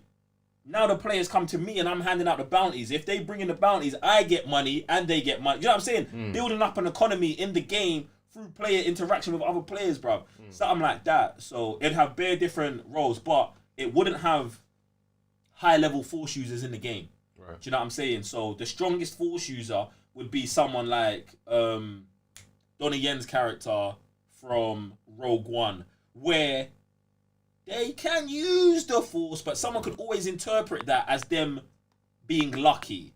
Do you get what I'm saying? That's the highest level of force use I would use. Or like in the movie Looper, where they've got mutant abilities, but the strongest thing they can do is just float the coin. I would only like that. So if you had like, let's say you had a force sensitive character in my game, the most force sensitive thing you're doing is like pulling your gun out of your holster using the force. And it giving you a heightened ability, so maybe you can like dodge a bullet here or there, but you're not like blowing people backwards and stuff like that. No, I would. That's my Star Wars game, fam, and then I'd spend the rest of my life there. Get me? That's it. That would be pretty legit still. I don't think I've ever thought about a Star Wars game like that. You wouldn't have. Way too deep. Yours would be like Droid Simulator or something. Droid Simulator. Oh my god. That's not this, you know. Or just how to be an Ewok. That'd be jokes as well. Binary code. You're just out here translating. Come on, bruv. Answer the question. You're too busy saying. I'm done. Let me be quiet. Yeah, I don't know how to make another Star Wars game. Bruh. But no, I'll make a fighting game. You know what? That's what's missing. There you go. I was about to say, like, when have we ever had a Star Wars? Soul Calibur. They had Star Killer, Darth Vader, and Yoda in that game. In Soul Calibur 5, I think. I've never seen it again. It was the first Soul Calibur I ever bought just for those characters. EA, what are you doing? Like, Brother. can you imagine? That would be legit. It would be crazy because I definitely think if Ubisoft, everyone calm down, got a hold of Star Wars or just the ability to make one game and they made a For Honor game, but bruv, I thought about this from all angles. For Honor, but with Star Wars, bruv, Respawn have already got the fighting mechanics down for the lightsabers, but then you add that For Honor, that deep level of defend, because that's how bruv! they fight, yeah. Oi, it's over. And then you got the different like moves where like Ravens was talking about the whole traditional. Bruh, you've got different classes. And you got Vader, which is like the heavy. Fam. Like, even if you look at Tsushima with the stances. Then you pick lightsaber character. Then you're like stance 1 through 7. So then like Raven's character, and then you get deeper because it's like single lightsaber, cross saber, double saber, staff saber. That's just the saber characters, fam. Then you've got other characters who just have staffs. Do you know what I'm saying? Or you mix it up, bruv. Like the guards from episode 8. Yeah. One's got a nunchuck, bruv. One's got 2 blades here. Like, bro, that shit'd be nuts, bruv. Maybe you don't even have to give it to Ubisoft, but you can give it like even like EA could make that. I'm just saying, copy what Ubisoft did with For Honor, bruv. Boy, I'd buy that, brother. I would legitimately buy that. How have they not done that? Because they don't have me on us on the team. Like, bruv, all of these games that these studios should be making, that it's done already for them. That I just feel like they don't see it. Like, bruv, like if I was the director of one of these companies, fam, we would be pumping out games, fam. Like every studio, the only issue I feel like we might have here with owning our own game studio would be like making sure that we could actually make it to that level. Do you get what I'm saying? Because it's like having these ideas is one thing, but I do see some of these game companies out there actually like getting it right in what they do. If you kind of get what I'm saying, it's like obviously if you work at EA, you might see For Honor and be like, oh, we could do a Star Wars version of that. But then do you actually know how to make those mechanics work over here at EA? Do you get what I'm saying? That would be my only concern, is having the right people to work on it. But then I guess the way the industry moves, I just go and hire that person. Like, that's why they went and got Amy Hennig. But then they fired her because they're dumb. Do you get what I'm saying? So that's the kind of stuff. Guys, don't worry, man. Give man 20 years. We'll get something out there. We'll get there indeed. Man like DC. Shout out to man like DC. What's good, Soundboard Master? What happened for you? What's good, what's happening? I don't have a question. I just want to say, shame on Sam for misplacing his hentai face mask. Hashtag TCN fam. Who said he misplaced it? You misplaced it? Yeah, it's gone missing. Hashtag dominate. Hashtag live your truth. Hashtag peace out. Rainbow trout. Shout out to everyone in Domination Nation. It's a bit mad still. Looked at my desk one day and it just went missing. So I don't know if my mum saw it and threw it away, but then I don't know what that is. Bro, I don't believe that happened at all. No, I wouldn't have thrown it away. No. I don't believe you misplaced it, bro. You may have misplaced it, but that's thing not your house, bro. You went somewhere, you was wearing it, you left it there, bro. We all know what's going on, bro. Sam, where did you wear the hentai, bruv? What? If you've never used it, which I have. What did you use it for? From going from here to home. When you got home, yeah. When you got home, yeah, you took it off and you put it down, yeah. Yes. And you're saying from that place there, it's just gone missing. Yes. You're lying, bro. I wish I was. Nah, bro. But I wasn't. Bro, I'm not gonna believe that story. 2 places, either where I left it or where I stored it. And where I stored it is not where it is. Both of those places are in the same place, yeah. Yeah. Right. Nah. It's mad. Nah. You went somewhere. I wish I did. You went somewhere and you left it somewhere. Definitely wasn't the pub. I'm not saying nothing about no brother. I'm not saying where you went. I don't know where you went. Exactly. But you wore that somewhere and left it there, bro. We all know that's what happened, bro. Like, you can deny it if you want, bro. I'm denying. You ain't. Yeah, that's cool, bro. This guy. That's lost in your room. Oh yeah, it is. Or someone took it. Bro, you're a damn liar, bro. I wish I was, but that's not the case. All right, cool. We're moving on to the Yeah, next I bet segment. we are moving on. We are moving Bet on to we the are. next segment. Guys, Don't believe this guy, you know. You know when Raven It's says live mad. your truth, it's probably aimed at Sam. It's probably came out that whole slogan. that's crazy.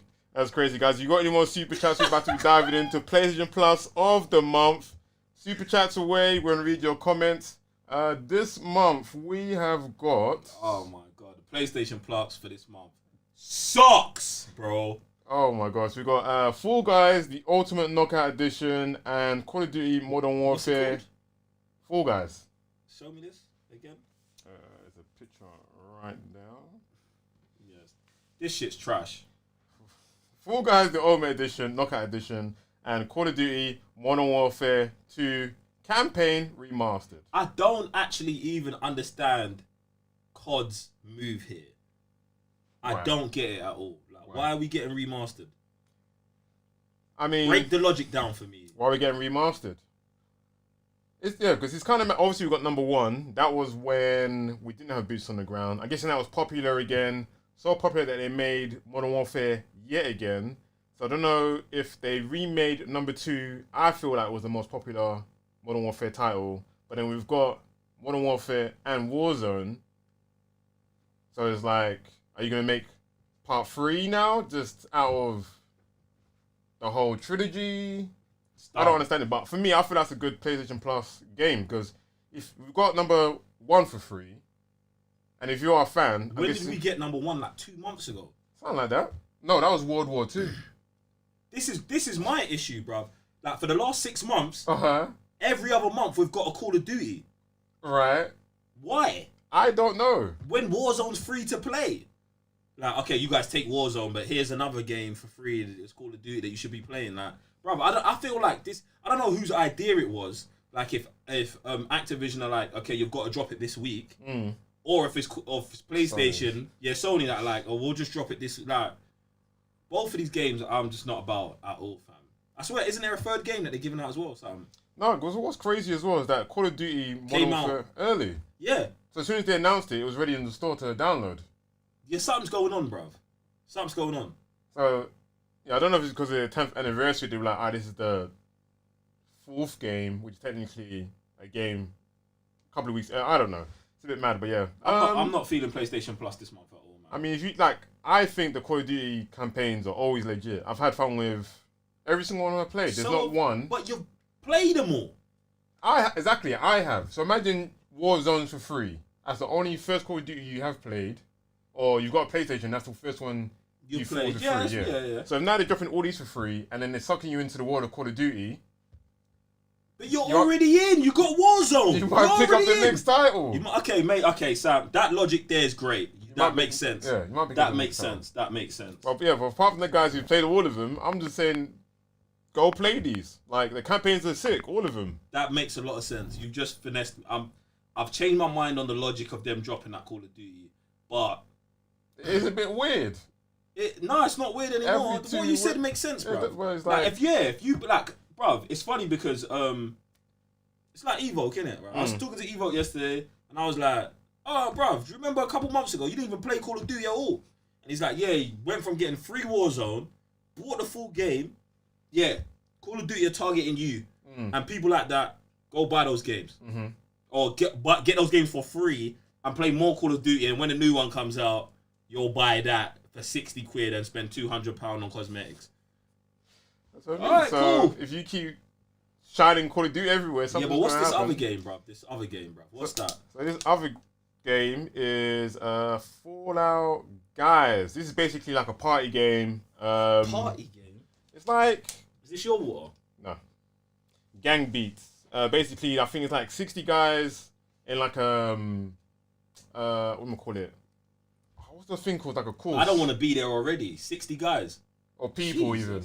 They got no gender. My bad. Are you sure? Yeah. Despite Right, them you being was called pretty guys. specific with it at first. I mean, they just can dress up as pineapples, baseball players, parrots, So there's dinosaurs. 60 man dressing up as random stuff. I'm definitely not there, bro. Sounds like a cosplay party. I might see. So you dress up and you go through like this course basically, and it's just party games. So I think you get like you can add your friends, and then Are you really trying to sell this to me, or are you explaining it for them? I'm explaining it for them guys. I hope so, bro. So each round, if you're like lost in, if you're not in the top 10, you're gonna get eliminated until there's a winner. So it's like musical chairs, basically. It seems like a very fun party game. I'm gonna play it. I already told everyone in my stream anyway. Guys, if you want to join me playing this game, I think, this coming Friday? Make sure you're there. And yeah, we could all just join and play Fall Guys. It doesn't surprise me that you're going to be playing this, bro. I know it's not. I know it don't. What? Nothing, what else do you want from that? No. That's it. And I'm also happy as well that they've done 2 legitly different games now. What was it, the last couple of months? We've got Sim or Shooter. Or 2 of the exact same kind of games. I'm like glad we've now got dark, gritty war sim or racing through a collision course with your friends. Who's the guy who's going to be on top? Pause. I'm glad that I'm also happy they've got some diversity in the game as well. There you go. So, if that's what you want me to say, Sam, I agree. Yeah, that's cool. But I'm just that I feel like PlayStation Plus this month's an L for me. It's an L, bro. It's an L, bro. It's a party game. Yeah, party game. Like, it's coming to summer. If you're not what outdoors... summer? Summer's finished. We're in August. We still got September, mid-September. That's autumn, bro. Where do you live? Not in the UK, fam. Not in the UK. It's still hot until like October. It's still... What? Yeah. What? Where? You're mad, bro. In London? No, bro. Don't be fooled by this heat wave we had a day ago, bro. Which was like global warming gone mad, bro. Come on, fam. Allow me, bro. Nah, summer was it's in still March. hot Yeah, in October, you said. Yeah, like beginning of October time. Still a bit warm. Getting about 25. Bro, you have lived there way too long, bro. I know I have. Brains fried. It's mad still. But don't you think September's still hot? September's all... Bro, I don't care about what it is, bro. The trees are brown and orange, bro. It's autumn, bro. I don't care. That's definitely November. It's autumn, bro. Now it's cold, bro. That's mad still, that's mad. Alright, cool. So yeah, PlayStation Plus, I think it's legit. Someone super chat and tell me if September is still summer, bruv. What did you learn in school, fam? Because they go through the seasons. They go through the season, but that's not what we have here, though. Alright. Like some places just experience the cold 6 months. That doesn't change the seasons. This is my point. The seasons are the seasons, bro. If you live somewhere where it's icy all year, in September, it's still autumn, bro. Exactly. It's still autumn. But we still get a good heat. Yeah, but that don't make it then summer. It's still autumn. It's just warm. My summer's ending when the sun goes away, innit? Like, bad. Even in March this year, the earth was so happy everyone was indoors, the sun came out. That's spring. And it's usually cold. I'm done. We was getting 22, 25 I want to talk about PlayStation, bro. I want to talk about the weather with you. And then when Boris I know. See, now you're talking about politics as well. What's going on, fam? let the lockdown down a little bit. Raven, get this guy, fam. The earth was a bit sad and it started raining. Hey, commercial break, fam. Run the ads, cool. bro. Let's go to deal or no deal. Guys, in the store today, we have got the games underneath £16. I think this is the summer sale. Up to 60%. He's trying to push it even more. He's trying to push his summer agenda. That's what it's called. That's what it's called. But yeah, so games underneath £16. I'm going to try and find some legit games here, but we've almost gone through all of them, but this store is moving mad anyway. So guys, if you got any deals you want us to go through, make sure you shoot pitch at them and we'll talk about them for sure. I'm expecting Tier 3B to come through with like 5 gems right now, fam. It's bad.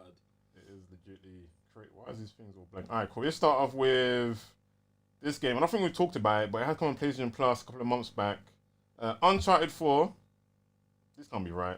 It is now it was £16, dropped to £55, and it is now £7.19. Drake's. The last Uncharted 4. A Thief's End. A Thief's End. For how much? £7? It's a buy, man. That's an instant buy. I mean, like, I don't know who's not played it yet, but for that price, can't go wrong. No, I bet there's bare man out there who's never played Uncharted because I hadn't played Uncharted till what? A year ago? Do you know what I'm saying? So for anyone if you've never played an Uncharted game, it's okay. You can pick up Uncharted 4, A Thief's End, play it beginning to end, and you will know everything you need to know about Uncharted. You don't need to play the other 3. So, and for £7, bruv, that's a great deal.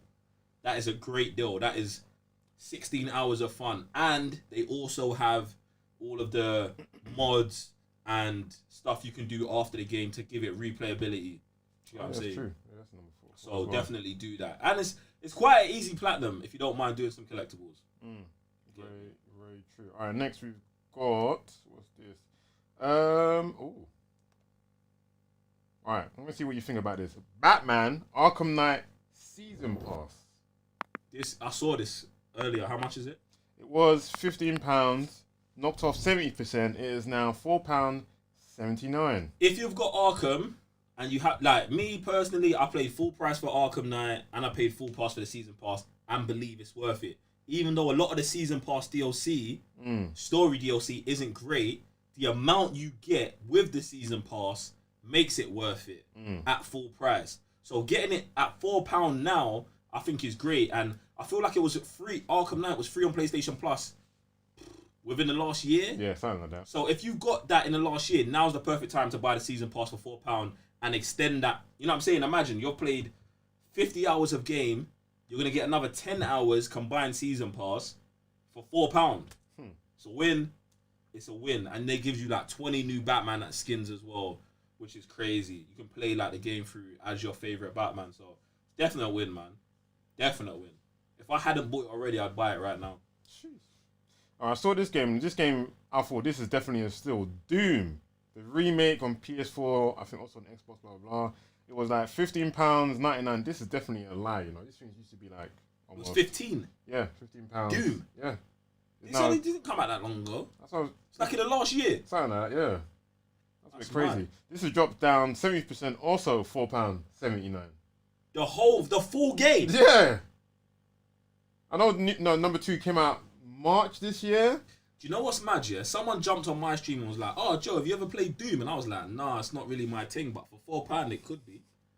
I mean, I've seen some gameplay and it does look legit. I heard the music also ramps up, like it just goes a bit crazy and you got all these kind of different weapons, upgrades. I heard it just go ham and they brought back the series, so... To be honest, I'm going to look up the trophy list right now. Is it just Doom? Yeah. Doom Eternal? No, that's the second one.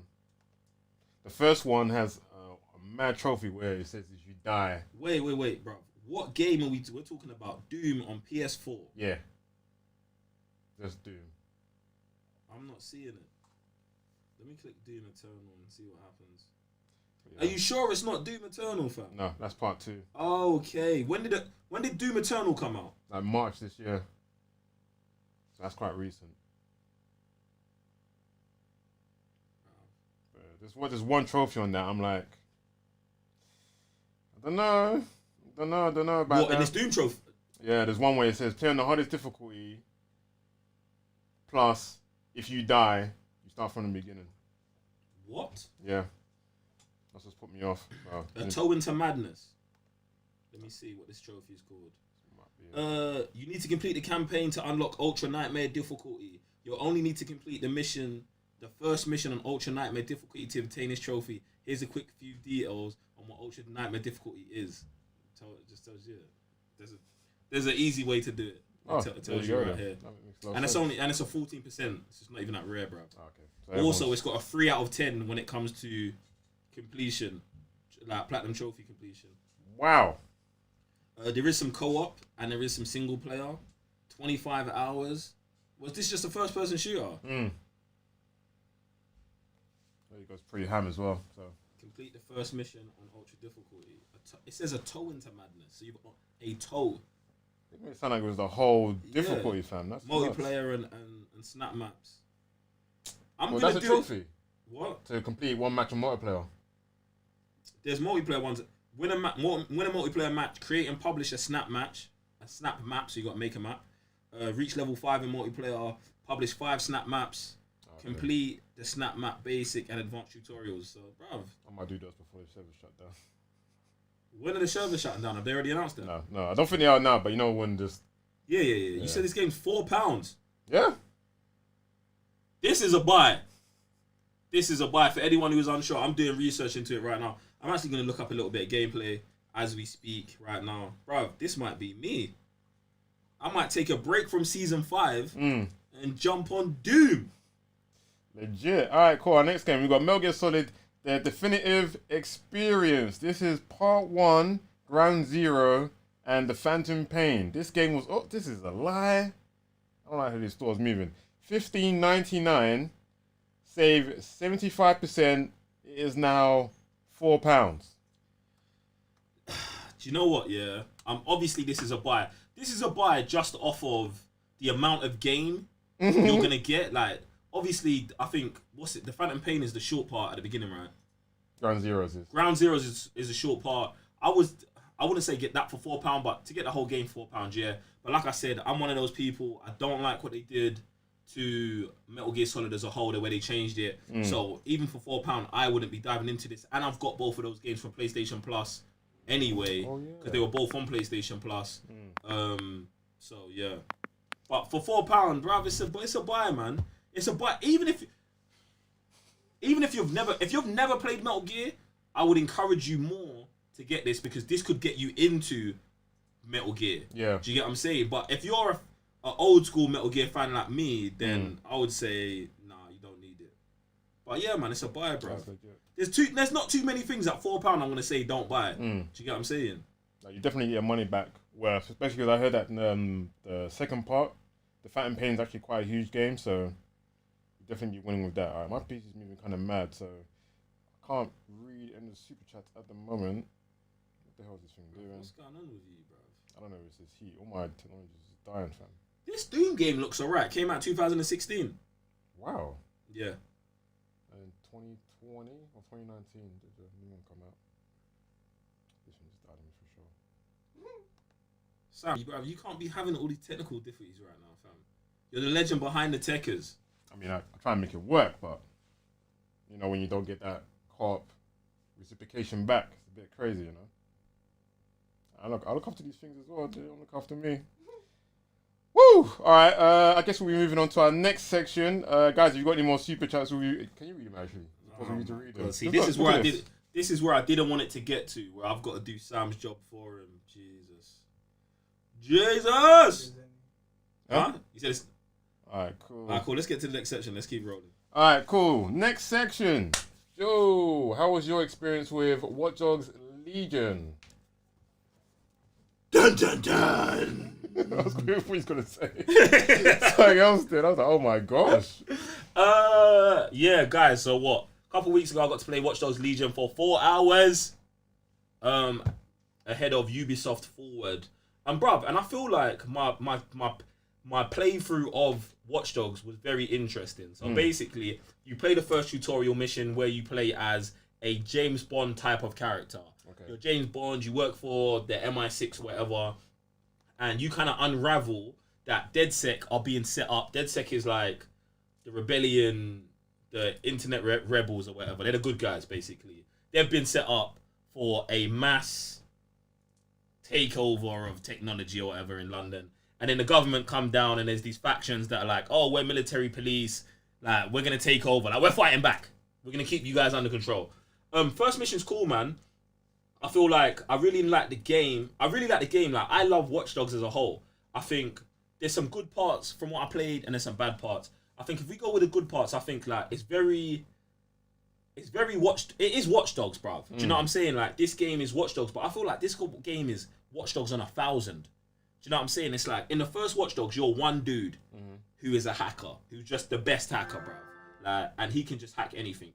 And then in the next game, you're part of a gang that is great at hacking, and you're working together to fight back. But in this new game, everyone has the potential to be a hacker. Do you know what I'm saying? So it really makes you deeper and deeper, plugs you deeper and deeper into that Watch Dog world and stuff like that. So I thought that was one of the good things. One of the great things about the game as well is, obviously, from what I saw and played, every single NPC is playable.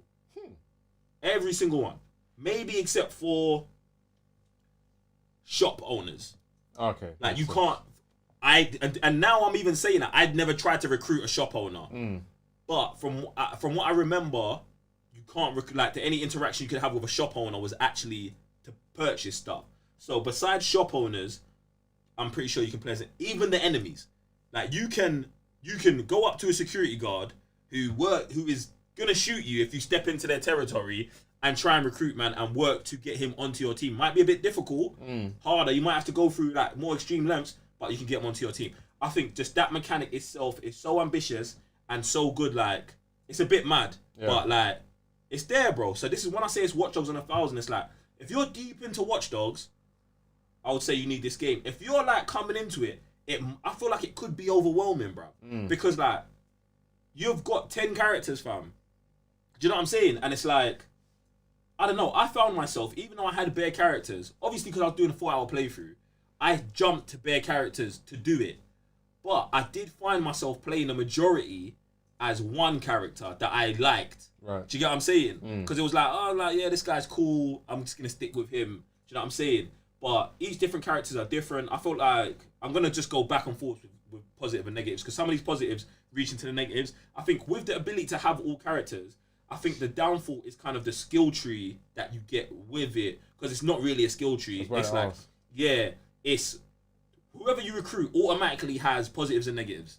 Do you know what I'm saying? And it's like, if they're positive, and it makes it good because then you're trying to assess the scenario for who you go in with. But at the same time, it doesn't give you that ability to play with, let's say, this character that you favor, unless you use that character and just stick to what they're good at. So like, even though this mission needs stealth, I'm going to go in all guns blazing because this character is best off at that. Do you know what I'm saying? You can still do it in stealth, but it might be a bit more difficult. You don't have the buffs there. So I feel like that is going to be interesting. And it's like, I don't think I'll know the answer to that question until I'm playing the full game. Okay, Do yeah. you know what I'm saying? So I thought that was interesting. From what I could see, permadeath is not real in the game. From what I saw, I think, like, if you watch my gameplay on my channel, my YouTube channel, there's a video there, you can check it there. I tried to kill players multiple times. Right. I jumped off buildings to try and kill them. I crashed my car and went flying into the River Thames, tried to kill the characters.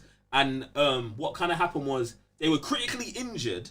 And then like 30 minutes later, I could play with them again. Now, I don't know if that was just for the build I was playing. Yeah. Because they haven't like just added that in. Yeah, okay. But from what I saw, like the characters weren't perma-dying. Do you know what I'm saying? Which was something I wanted to see in it. But like, it might be in the final game. I mean, they've said this in the final game that your characters can permanently die. But I was trying to do that and that didn't happen.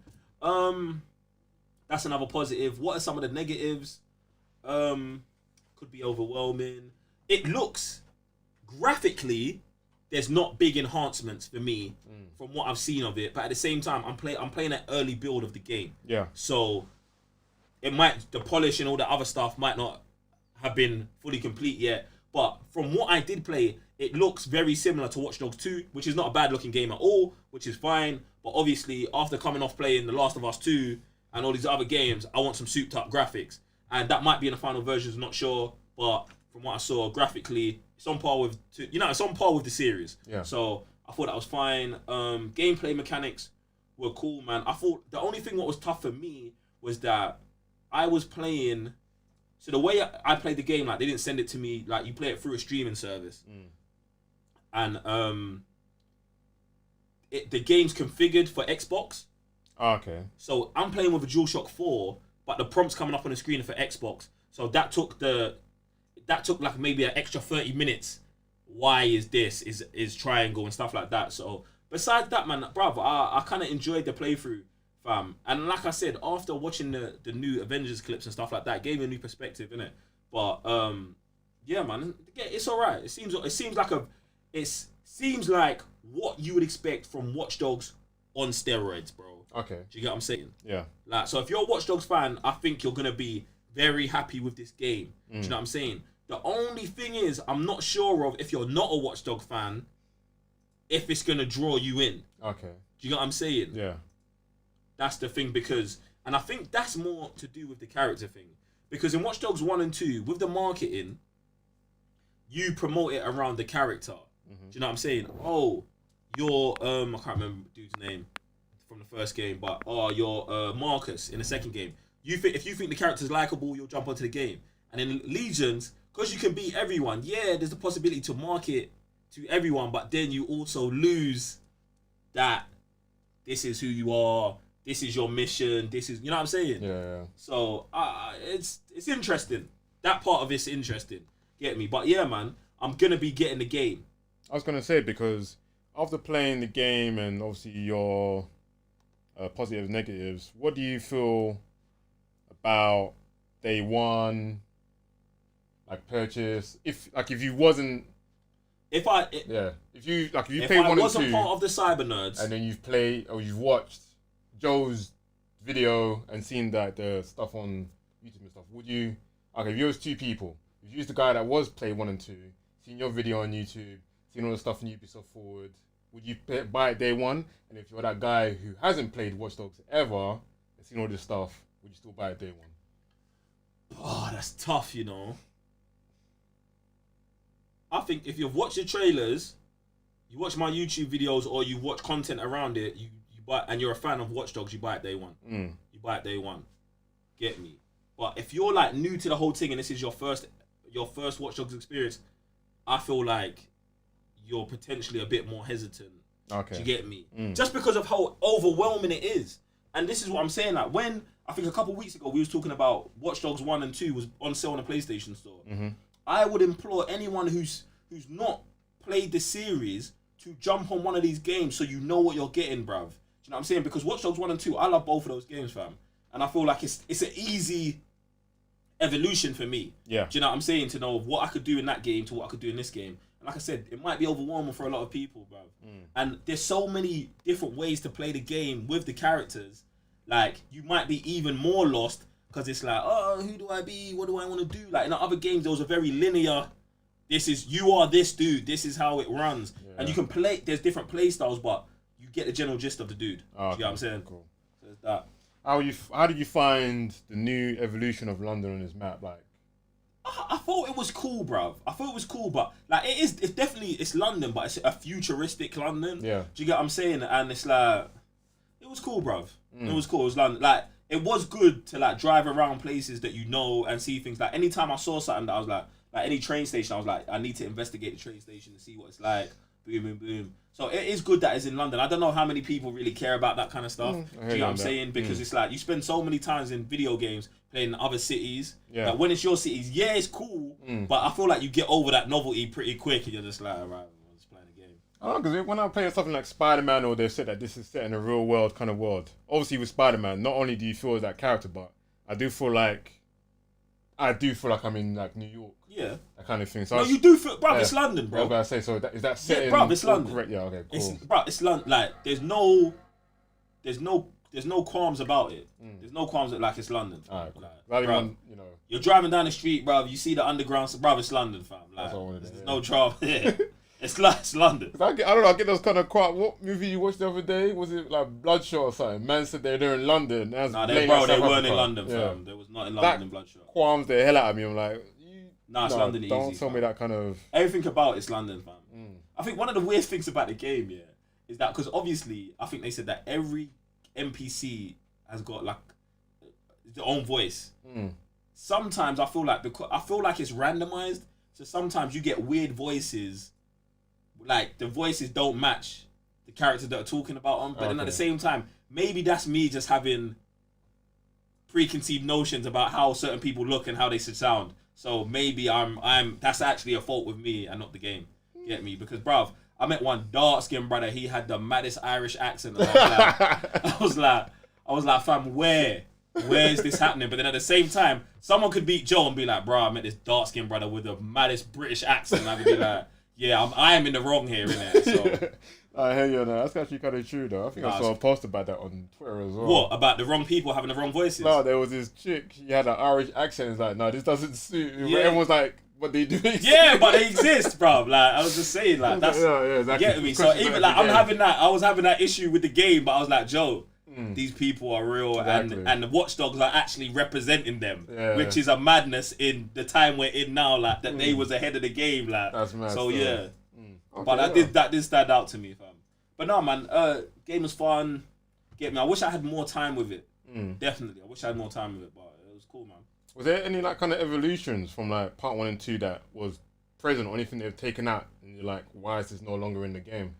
The evolution, and like I said, this game is Watch Dogs on steroids, bruv. So everything has evolved, bruv. Like there is, and I felt like what was holding me back is playing the last 2 games, because I'm playing this game and I'm playing it like I was playing the other ones, where it's like, oh, I'm only using this kind of system to infiltrate because this is what I've been used to from the old Watch Dogs games. But because of the new characters and all the different NPCs, there are different ways to infiltrate these things. Do you get what I'm saying? Do you get my point? Yeah. So I felt like the old games were kind of holding, like, had put me in a box on how I play Watch Dogs, and I feel like that's why I'm saying I needed more time, because if I had more time, I was trying to get through as much as possible, as opposed to sitting down with the game and being like, let me try and break into this place this way. I would never usually do it this way and do it. Do you know what I'm saying? So I feel like they've done good to evolve all of the game mechanics and stuff like that. Combat is better. Hand-to-hand combat does seem a bit better. But yeah, man, they do. There are a couple weird stuff that I don't like. Like when you get shot, I think Call of Duty had it before. The screen starts going grey and it like comes hard to see, and there's like red, like marks around. It's a bit weird. Oh my gosh, that wasn't in the first game though. I can't even remember. And this is the thing, I can't remember. Can't remember if they're in the other 2 games. That's definitely yeah, everyone complained about that before, didn't they? In Call of Duty, it's a bit different because you're playing a first-person shooter. Yeah. Do you know what I'm saying? But I did feel like it was a bit off-putting when they did it in the game. Do you get what I'm saying? But, bruv, this is a little nitpicky, bruv. Get me? Like, it's calm, man. It's alright. Alright, cool. But you said day 1. I don't know. You don't know about day 1? I don't know, bruv. I don't feel like it, like... October time. Well, late October, so it's like basically November. For me... I'll get it day 1. Do you know what I'm saying? I'll get it day 1, bro. That's not a drama. Okay. Get me. We'll see. So we still play one of those. All right, cool. We got some a super chat from man like Bahador. I thought he was gonna be like, oh, because we moved on from by yourself, so now I was like, oh, B missed this week. But yeah, B, what's good, bro? What's happening, B? He's got Far Cry 5 Gold Edition, €20. Ooh. Gold edition. What comes with the gold edition? Has he broke it down? No, he has no. I'll double check that. It seems a bit hefty, bro. That does seem a bit much still. I'm not sure about because Far Cry 5. It's a decent game. I like the Far Cry series. You played Far Cry 5, didn't you? Yeah, I think it's a decent game as well. Shout out to Ubisoft for sending us some games. Yeah, that game was legit, yo. Ubisoft are cool, you know. Yeah, super cool. I don't know how. Like, even their list of games, like even when something just got a bit like weird, like the games are still very enjoyable games, like. Yeah, and they hear the community as well. Ubisoft are real steady. Yeah, is what I would say, bruv. Like they have a bad game, then they have a good game, they have a decent game. Like they're on the line, bruv. They're on the line, bruv, and they're trying as well, fam. Like, get me? I appreciate what Ubisoft are trying to do, fam. Like, it's not very often that you see someone like they make a series and they be like, and then just get rid of it. Brother, just for anyone listening, but I don't think Ubisoft are perfect at all, you get me? Someone's in there like, Ubisoft are paying the same and no, they're not, bro. I'm just saying, like, Ghost Recon Wildlands sucks, bro. Yeah, like, don't play that if you need me to say that, just so we can clarify that Ubisoft ain't putting no ones in man's pockets, you get me? That game sucks. Get me? Alright, so the digital, let me just get this correct just in case I get it wrong. The Gold Edition. Gold Edition. It's €20. Wow, alright. The Gold Edition, it says, also includes Far Cry 3 Classic Edition. It's worth it. The whole game, yeah? Bro, just give me two whole games. I was going to say, there's other digital deluxe pack. What else is in that? Is that just it? Far Cry 5 and 3? Far Cry 5 and 3. This game will be playable for Season Pass owners on May 29th for 4 weeks. So you get the Season Pass as well? I don't know how that even... The word on that's a bit weird. Yeah, Season Pass as well. Bro, come on, man. You get the Season Pass, number 5, and number 3. What happened to number 4? That's a very good question. Or is number 3 and 5 connected as one story and 4 was like a spin-off? No, they're all like individual stories. I don't know. Oh, so 3's not even connected to 5 and no way? None of them are, yeah. Only 1 and 2 with the same character, with the guy on the same mission. Apart from that, they've just been... But no, okay, that's pretty legit. That's decent. I feel like with the £20 you're legitly paying for all 3 things you get. You get me? It's not like they're not doing you a deal, but if you're a Far Cry fan, yeah, boom, there you go. Or if you just found Far Cry, there's the thing. But I was about to say Far Cry was on PlayStation Plus, but it wasn't. I remember it as a free game because Ubisoft sent it to us. Yeah, it's definitely been a free game. That's actually kind of a shame, but it should be. All right, next we've got Metro Exodus Gold Edition. Let me see what the Gold Edition's about here. This thing's not coming up in the store, just a normal one. I'm guessing it must come with a season pass then. I can't find it here in the store. It's only got the normal one. But Metro Exodus, I think this is like some kind of horror game. I've never really been interested in this whole like series, to be honest. I think they got about 3-4 games.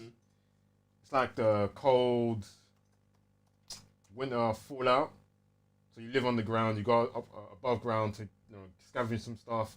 I don't know where the story actually goes, but it's got a good community behind it, so there's a reason behind that, but I don't know about that.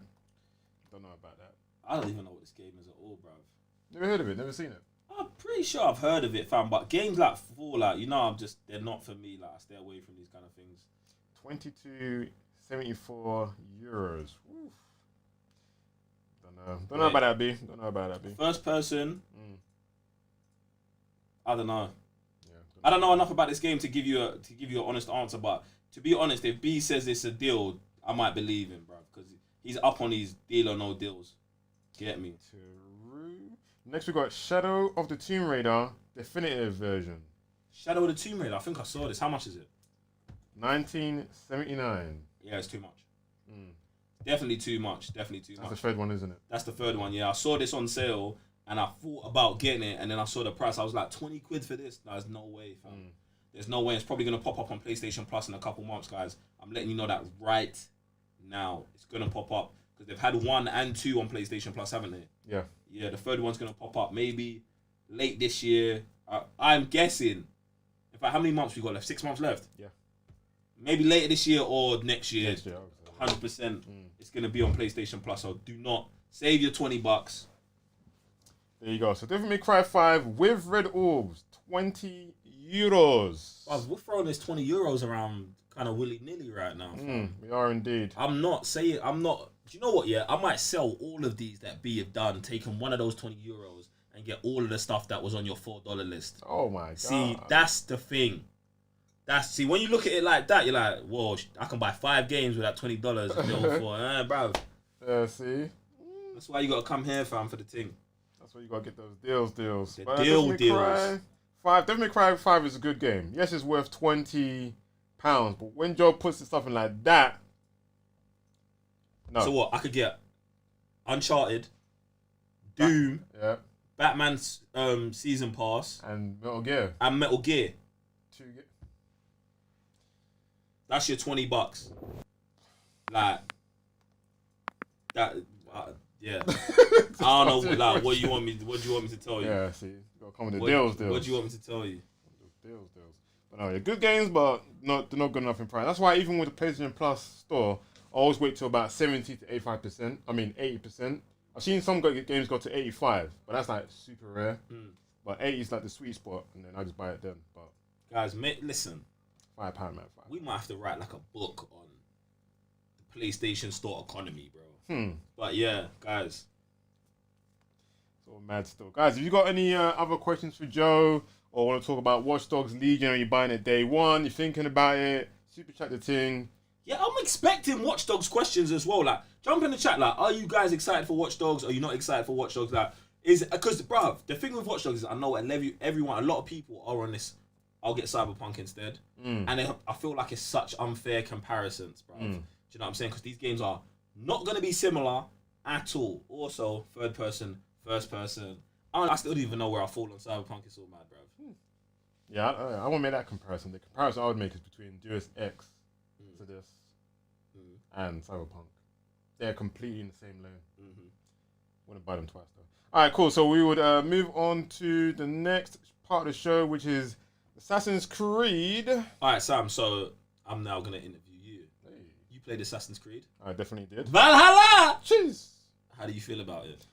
Assassin's Creed Valhalla. I actually enjoyed my 4 hours playing the game. Also streamed it. from the Ubisoft service. The first thing that stood out for me the most was like the combat, and I feel like it was like a lot of combat heavy more than I thought it would be. Before we jump in, I want to get some backstory. What was the last Assassin's Creed game you played? What was it? Black Flag. Black Flag. So you've not played what's the one in London? Syndicate, yeah. Origins, or Odyssey? None of those. Okay. When was the last time you played Black Flag? About 2 years ago. 2 years ago. So you're pretty much going into this fresh. Yeah. Alright, cool. Boom. So the one I played the most was Assassin's Creed 2. So that was like the basic Assassin's Creed back then. So it's now a big jump, and now I've gone to this whole new Assassin's world. Alright, you're talking about combat. Sorry to interrupt. So in fact, let me explain the whole game actually. So Valhalla, if you don't know already, is based in the Viking time. You guys are taking on and trying to conquer England. And obviously, I think they didn't really touch into too much, but obviously there's Templars who are trying to still take over. And it's always been the fight between those two, isn't it? Mm-hmm. Templars and Assassins, Creed or whatever. So obviously you're the Vikings trying to just conquer England. And you're just going around all these forts trying to just basically take all these settlements or whatever. So the first thing that jumps up for me the most is the combat.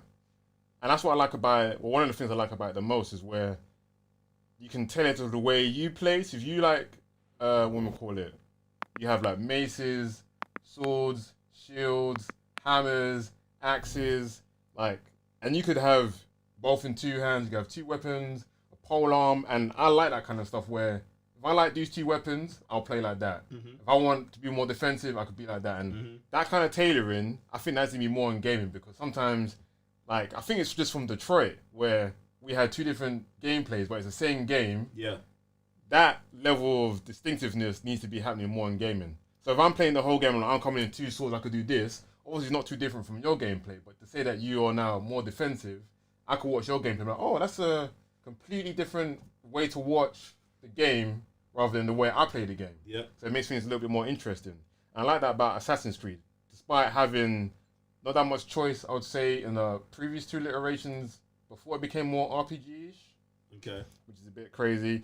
The skill tree, again, this is what I love about the skill tree, where it was so huge. I was like going through the skill tree, collecting my points, and it was just full of like black clouds. I thought, oh, the skill tree is pretty small. So I got to the edge of the skill tree, and it just blew up even more. And I was like, this is like literally crazy. And then again, like they also tailored to it how you would kind of play. So there's like three little types. So there's like Raven power, Bear power, and Wolf power. I'm guessing they tailored to like stealth, attacking, and I think I can't remember what the other one was, or defensive. And I like that kind of play style as well. So if I want to be more attacking, also I want to go for that tree, get those kind of skills. But I don't know if the level ups is forever going or there's actually a level cap. Oh, so you don't know if you could complete the whole skill tree or you just make your character and that's their DNA. Yeah. I think both ways would be gangster. Really. But then I guess can you get so alright, let's say you've got this attack, you've done up all the attacks, but there's one stealth thing that you want. Do you have to then go through all the stealth tree to get that thing there? Okay. So that's what I mean. So I don't know if you could go towards two of the trees or be very balanced or one of the trees, but I do like how vast it was, because again, going from The Last of Us Part 2, that kind of taught me that having some kind of static skill tree is just one of the worst things you could do in your game. And having this, obviously, in 2020, again, I know it's mad. You don't be doing that. And Kingdom Hearts as well. That's like the worst skill tree as well, which is really one. So yeah, so I like that. It's tailoring again to your kind of gameplay. I do feel like it's more Souls type combat, which I find kind of weird, because I don't think this was the same thing in Origins or Odyssey, where they had like a stamina bar now. Because if you do way too many moves or trying to dodge too much, if your stamina runs out, now you can't do anything. So now you got to manage that. But at the same time, you've also got these special skills, which I don't think was in the other games, where you could like decapitate people or throw like your axes and stuff. Like assassinations. Yeah, no, not assassinations. Not assassinations, but like a special move to like deal extra or do more damage or whatever. Like a takedown in Arkham Knight. Yeah, those kind of things. That's what I meant. I think they're kind of legit as well, because then you could like ram like these brutes or whatever, get them out of the way, take care of the small fry, and then go take like care of them again with like these special abilities.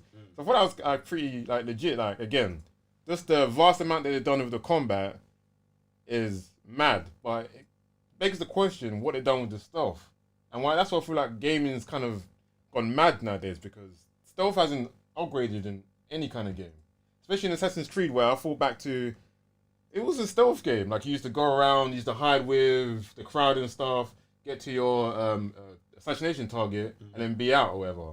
But that really isn't present in this game. Yeah. Like I went to this one settlement and I was trying to stealth out the whole place first, but then the enemies and the environment seemed so attack.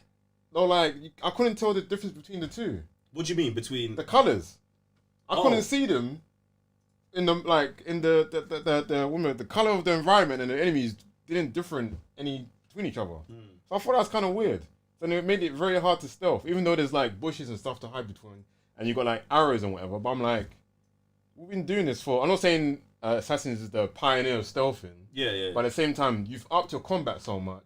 That why hasn't your stealth upgraded gone as well, the same fam? way? That's crazy, you know, fam. Because I feel like just generally, stealth in games is becoming less and less and less. Do you get what I'm saying? Yeah.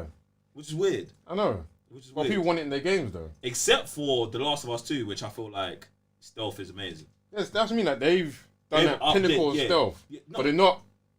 No. Wait. With The Last of Us 2, they increased their combat level and their stealth level equally increased to an equal. Like they put care into both of them, and you're saying that Assassins is put more into the combat as opposed to the new stealth mechanics. Yeah. That's interesting, fam. I do want someone to super chat. Like if you've played Origins and Origins or Odyssey or either, and have a different opinion of the stealth. Do you get what I'm saying? Let us know like what you think.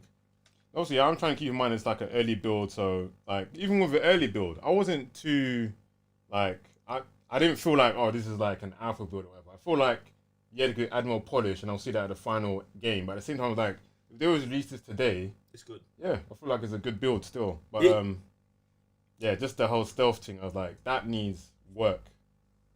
That needs a lot of work, because obviously you could like hide behind stuff, bring out your arrow, and then shoot people in the head and whatever. That's all cool, but I think you need like your Odin's Eye, whatever it's called, the bird, to get out the area to signal them out, because then they have what we call it, the outline or the outlaying of the enemy. But apart from that, they're so hard to find out. What? It's kind of mad stuff. Has this?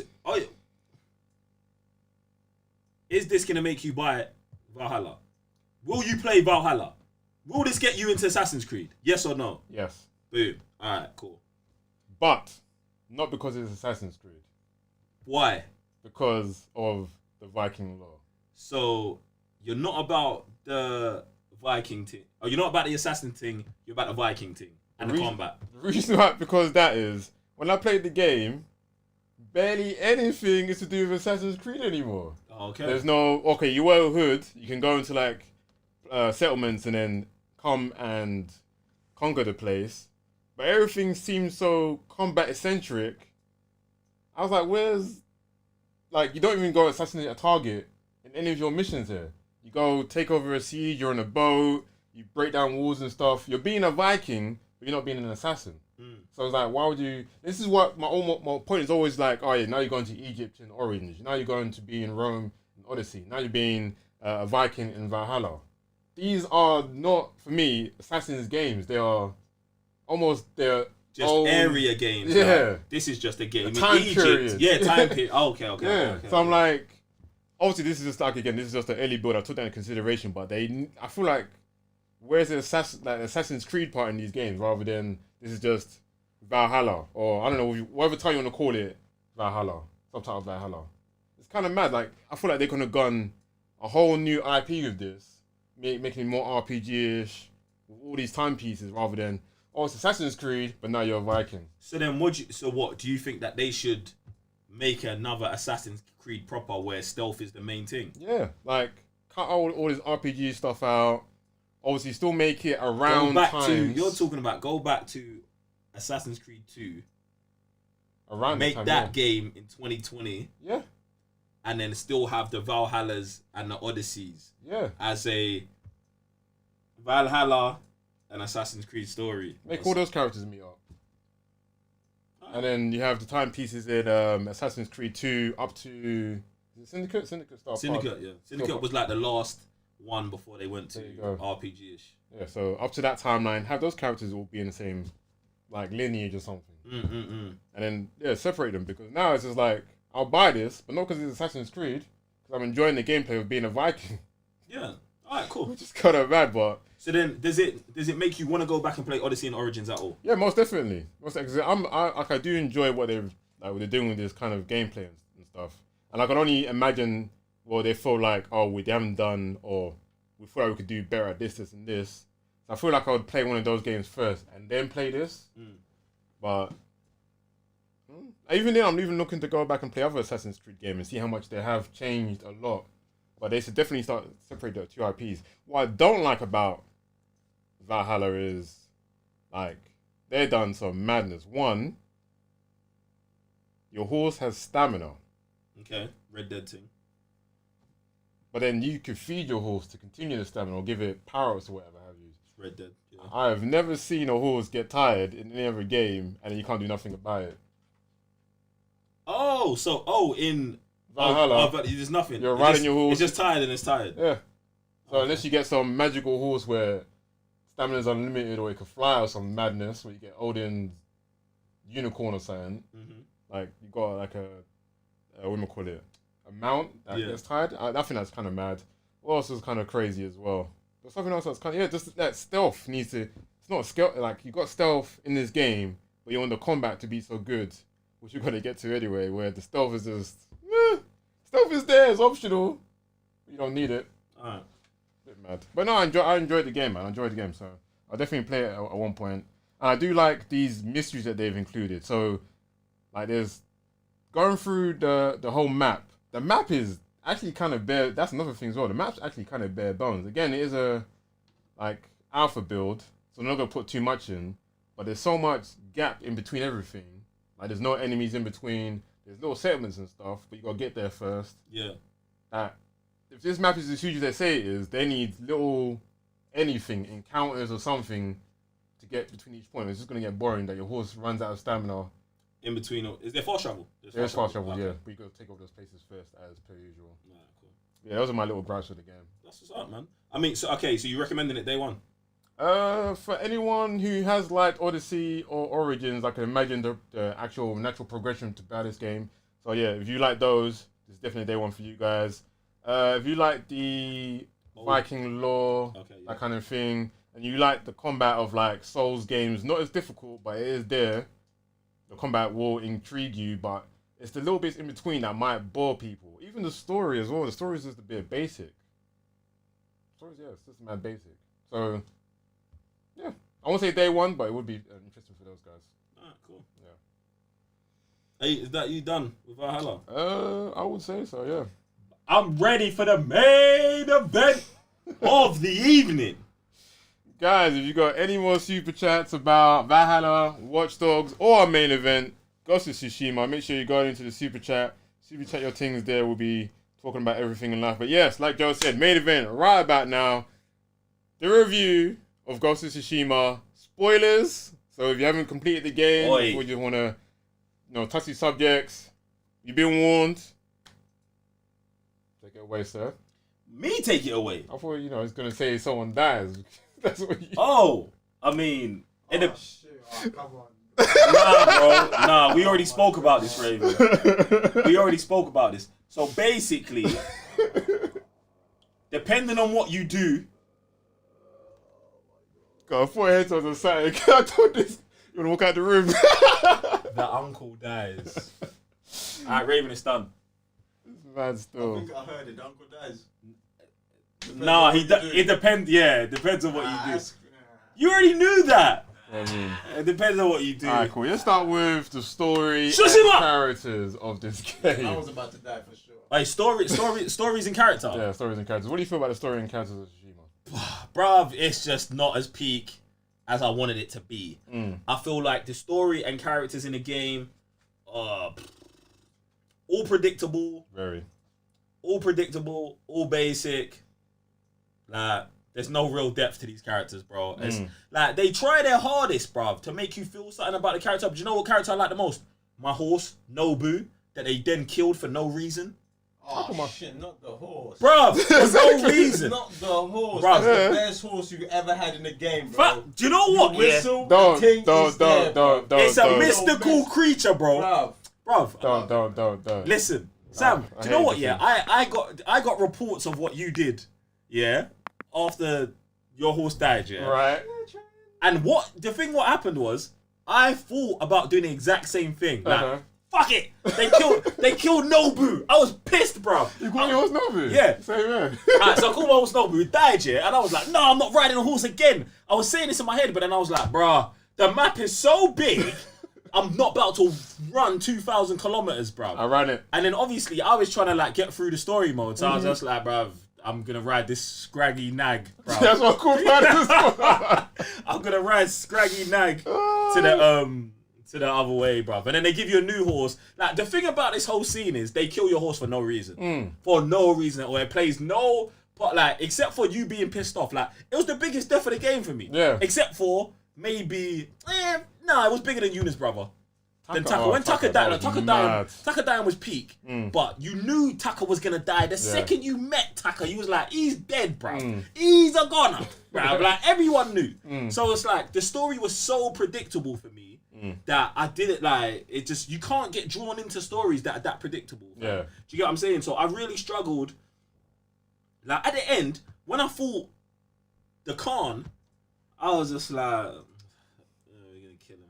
do you know what I'm saying? Like, I didn't feel that rage, brother. And then even at the end where you got to kill your uncle, I'm just, that was a surprise to me. I've been saying from No. two, like. I knew there was going to be a confrontation, but I thought that maybe the uncle was going to survive into the next game, and that would be the issue. Now you're the ghost, and you've got to come back and fight the uncle and his forces. But obviously, they went past the uncle and was like, okay, Shogun, we're going to take on a Shogun, mainland Japan or whatever. Get me? Which I thought was interesting. But, bruv, like, you knew the uncle was going to, like, the second you met uncle, oh, this is not the way of the samurai. As soon as this happened, you was like, bruh, okay, you're going to be a drama on the end. Yeah. So, yeah, bruv, like, the story was so predictable. I wanted to be more in it. Yeah. But it was just, like, bruv, I'm meeting characters, yeah? Like, watch the stream. I meet the character, I'm like, okay, he's dead. Alright, she's a gangster, yeah. Yuda, yeah, bro. Yuda's the best character. Ride or die, yeah, for Yuda's sure, the best sure. character. Jin himself is moist, bro. Like, the thing about Jin, what pisses me off is, like, firstly, you're like 12 years old watching your dad get killed. Like, bro, can you run out there and be a distraction so your dad can survive instead of crying in the corner? And then this is the you that then turns into the ghost of Tsushima. He's like, no, uncle, I will do it my way, poison everybody. Like, bro, come on, fam. Like, I don't believe that story arc. Get me? Oh, and then God. he's still having dramas about it. Like, oh, what do we do? And then his turn to the ghost is like instant, bruv. Like, bruv, the cutscene before, he's like, no, my uncle's honor is very important to me. The next scene, fuck the uncle. I'm climbing over the wall, poisoning all these bitches. Bruv, I'm like, what? Out of nowhere, fam. Nah, it was too much for me, bruv. It was too, like, bruv, The thing is about... It was a bit mad. The story was a bit mad. Yeah, the story was definitely a bit mad. But the thing is, I just like getting drawn to the stories regardless. Yeah, I could see everything happening like miles away, which I did hate. But I like when the moments happened. No, that was good. Yeah, that was the best bits. When the moments happened. It's just that it was very predictable. So I saw the conflict between Uncle and Jin happening. Obviously, you're going to have to face the Khan. Even for me, like, I liked him as a villain because his whole way of coming to take over... The Khan. Okay, yeah. Now, I like the way he was like, I learned your language, the way you fought, and that's how I'm going to beat you. Yeah. That's legit. And the way that turned Jin was also legit. So I like that kind of turn of events, that what you made me become is now defeating you is stupid sick. But it's just very predictable how everything happened, which is just dumb. What you're saying is so spicy, bruv, because I love it, because what you're saying is 100% true, fam. 100% true, fam. Like, and I'll take it further. The cutscenes in this game are crazy, fam. They are amazing, bruv. And it's like, you want to see all the cutscenes just slapped together and watch that. Yeah. Do you know what I'm saying? And I feel like the breakup is some of the dialogue that like is not in cutscenes where it's just like, okay, you're gonna talk to me for 5 minutes. Blah, blah, That's blah, why I blah, didn't talk to blah. optional characters. Bruv, do you know what's crazy? We've never had this conversation, and every optional character I just ran past. I was like, why does this peasant want to talk to me? Exactly. And everyone in the game's named peasant. And I said, I'm definitely not talking to any of these peasants, bro. Yeah, so that was mad. I do like the Khan's character, bro. One thing that really pissed me off since we're on characters is, bruv, the end fight with the Khan is terrible. Is it me or was he was like cheating half the time? Fam, do you know what? No. I want to talk about the two sections of the fight. Right. I think the game should have ended, or the Khan death should have ended with the showdown. The duels? Yeah, with the or a duel, sorry. You have a duel with him first. Yeah. Yeah. And it's like, bro, we fought every boss in this duel manner. The final boss has got to go down in a duel like a samurai, even if he's a Mongol, whatever. Bro, it's got to end with a mad cutscene of me slicing man in half and then doing the ting and then pushing the knife back in. Instead, they go to a second beef where I was like, oh, well, I guess cutting him up didn't work. So now I'm out here running around trying to drop things on him, and that's not. I'm just supposed to beat him like a normal person in the end of the game. And I was like, why we even got showdowns in the game? Yeah, they missed the opportunity because you went from the spear to a sword and shield, or a spear and shield to just a shield. If each of those were a duel each, come on now, you've gone through all the stances that you've been training through in the game. There you go. That was crazy to me, fam. It was even crazier to me that as soon as you fight him, he's got a spear, and I'm like, bro, I've been practicing these showdowns against sworded man, and now you're just bringing out a spear out of nowhere. I didn't like that, but his spear moves were mad though. His spear was, bro. Man As soon as he did this one, whoosh, whoosh, slapping you across. Bro, there's no way to get out of the way, bro. He gained superpowers, fam. He would be on the other side of the map, do I think 1-2 swipe, and then suddenly unblockable across the whole. And I'm like, fam, like, bro, like the thing about this, what pisses me off, is like, listen. If you're gonna do something like this, you've got to have it peppered into the game where we're at least practicing in it. Like, let's say we have showdowns. You've got to give me showdowns against, someone with a spear, someone with this, someone with that. So then when it happens at the end, I'm not like, what the fuck is this, bro? Pardon my language, I'm moving mad right now, but it was triggering me at the time. Do you know what I'm saying? Because I'm like, bruv, like, we've been having epic sword battle, and this brother's got a spear. Like, where did this come from?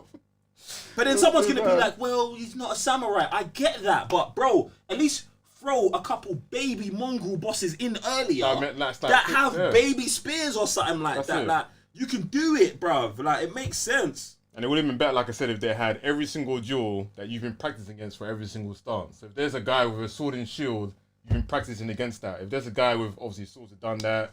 And then what? The other one's brute types. Brutes. Yeah, bruv. They should have definitely done that, bruv. All those types, and I feel like the game is so big that you could have done that, bruv. There's so many mongrel camps that you could have that in there. Exactly. Leader change. In fact, did the one leader have a sword and shield? Was it the first one? I can't remember. The sword and shield is not my... Wait, sword and shield. Yeah, but you can't change your stance in the duels either. You can. Yeah. So you can change your moves up. And that's the only time in the game where they don't tip you. Well, for me anyway, don't use this stance, which I find ridiculous throughout the whole game. In fact, it got me killed a couple of times where I'm facing a sword and shield guy, but I use the stance. The water stance, it goes, to defeat this guy, use this that? stance. I'm like, I don't want to. You can't even forward the game until you change the stance. By the time the guy's doing that, he's done two moves and I'm dead. I'm like, why? This game is crazy because it's made for children. Like, this game, bruv, listen, I don't care what no one says, this game's made for children, bruv. I'm climbing, bro. 20 hours of gameplay. Push up on the directional pad to climb. Bro. I've climbed up like 100 walls today. Like, bruv, bruv, and the thing, bro, what you're saying about that stance thing, I lost it, bruv, halfway through my stream, bro. I'm playing, and then I enjoy using the water stance because of the moves. I like the moves better. I like beating people with spears with the water stance. Yeah, because it's just, for some reason, it's the best one, bruv. And I guess the guys with the shield are the hardest to beat. So you just go to the stance that can always beat them, and you just manage, like, the guys with the spears aren't really a drama. Do you know what I'm saying, bruv? I hate them, though. Bruv, so I'm fighting, and then I get hit, and the prompt comes up, and I lose it because, bruv, when I tell you I was 200% immersed in the game, I was about to say, bro, I was in the game. I was a ninja, bro, or samurai, bro. I was the ghost. I was the ghost. And the game said, no, you're not. You're not the ghost. You're not the ghost. You're playing a game, Joe. Wake up, wake up, wake up, change stance. And I'm like, bruv. And then you can't even exit. Yeah. You have to change stance for the prompt to leave. That is mad. And we've kind of gone from characters to whatever, but I'm like, you can't give me a whole skill tree telling me how I want to play in a particular way, which I'm going to get to anyway, and then telling me on the battlefield, use this, please. Fam, you can't make trailers, yeah, saying, who will you be? The honorable samurai or the ghost? And then there's actually, like, there's no ghost to be, bro. Because the stealth in the game is so bad. Yeah. Like, it's mad that we was talking about this with the Assassin's Creed and Last of Us, bro. Last of Us, yeah, from game 1 to game 2, yeah, they improved combat. Hand to hand, they improved stealth, bro. The stealth in The Last of Us, it may be some of the best stealth I've ever played, bro. Like, because once you turn off the HUD, yeah, and just the music, the hearing, bro, it makes you use your senses to indicate, oh, have you been clocked? Have you not been? Do you know what I'm saying? But in Ghost, bruv, you can't even snap to. There's no snap, bruv. Don't make a stealth, like, don't include stealth in your game if snap to cover is not there. Cause, bruv, I'm hiding behind a box thinking I'm hidden, but you're not. Yeah. He can see you, and I'm like, bro, like, well, how am I supposed to hide? How am I supposed to be a ghost if I can't even hide? Like, bruv, my first, I want to say, like, 10 hours, I was trying to play stealthily. You know, in my mind, I was like, yes, I'm Ra's al Ghul, and this is Feral Japan, where the League of... I made a whole storyline, bro, of Jin being the original Ra's al Ghul, bro. Right. Where this is how the League of Shadow starts, yeah. Everything's got to come back to Batman, innit? Get me? But then I'm like, bruv, you can't even stealth. And then anyway, the stealth's not good, bruv. No. Traversal in the game is not good. Like, I think it's kind of basic, which I kind of like. No, man's not basic. Parkour artist or whatever. Bruv, that is a dead excuse for stuff like, I'm trying to walk on a rope, and he can't, like, when he's turning from walking on the roof to walking on the rope, it stutters. Like, he's like this. And then you, like, have to jump onto it. Yeah. Do you know what I'm talking about? What do you mean? So from the roof? Let's say I'm walking on the roof. Yeah. You're walking across the rooftop, and then it goes onto, like, a wire. Okay, yeah. To get jump from there, you've got to... But, bruv, it's right in front of you. Like, he can't go from walking on one surface to walking on another surface smoothly. He has to jump. Like, that's bad, bruv. It so takes me out of the game so much, bruv. There's so many bad mechanics when it comes to traversal and stealth, bruv, that the best thing to do if you're playing this game is just go head on in and do the best thing that this game does. Combat. Yeah. The combat is... When I say the combat in this game is so satisfying, bruv, it is mouth-wateringly satisfying, it's bro. amazing. Like, there's nothing better than just shanking 5-6 man, taking no damage, then turning on your Spartan rage, yeah, or your ghost ability, and chopping 4 man down in half, and it's turning into Kill Bill, fam. Yeah. Gaga! Gaga! No, Gaga! mad. I love it. Ting! Bro, that is a madness, bro. Yeah, I was not even expecting that, yeah. I was like, what's this? And then Wayne Man just chopped off the leader's head, and then everything goes black and white. I was like, I didn't change your Kawasaki mode. What is this? It was mad. And he starts chopping man down and turns red. I'm like, wait, alright, this is 2020, yeah? Bro, the combat in this game is just the best thing, bro. It is the best thing. It's the best thing, bro. But that's how I feel like, hopefully, when there is a sequel, that the evolution is that the stealth and the combat are two of the same, because the reason why I like the story and the combat, they can't go 2 and 2 together, because you did start off as a samurai and you learn to become the ghost. So I'm not saying this is an excuse for why it's poor, but at the same time, you're learning the same time Jin is learning. So I'm not saying, Mans is now to step the cover because it's a game mechanic, but he doesn't have to be a ninja because he's just told day one. If you know what I mean. I hear what you're saying. So I'm like, I'm not giving him a blind for that, because yes, the stealth is indeed terrible.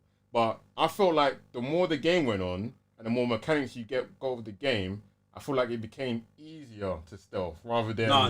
You don't think so? No, I don't. I feel like, for me, what happened was, I then rely on my combat early, then, when it's like 3 man left, jump, assassinate. But took no satisfaction in it, I'm just doing it that way to get it done faster. Do you get what I'm saying? I don't think that... I hear what you're saying, but the reason why I don't agree is because you can still make him be a novice at stealth and still have snap to cover, bro. And then in the game, improve that. But what they've done is, And I don't know if they've done this on purpose, but maybe they did do it on purpose. Like, okay, we won't give him snap to cover, we won't give him this. So in the next game, you can really be a full-blown ghost. But at the same time, bruv, by that time, like, imagine you're not implementing stuff that's in a 2014 game.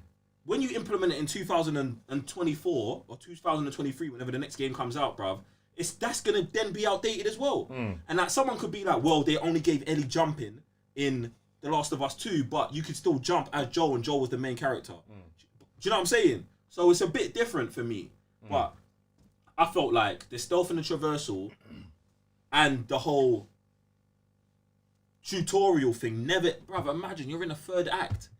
At least that stuff should automatically turn off after the first act. That's what I mean. Do you get? Like, and the first act's the longest act as well, and it's like, you don't even need that stuff, bruv. All of that's for every game ever being made. Please make all of this stuff just optional. Yeah, turn off tutorials, turn off HUD, turn off this, turn off that.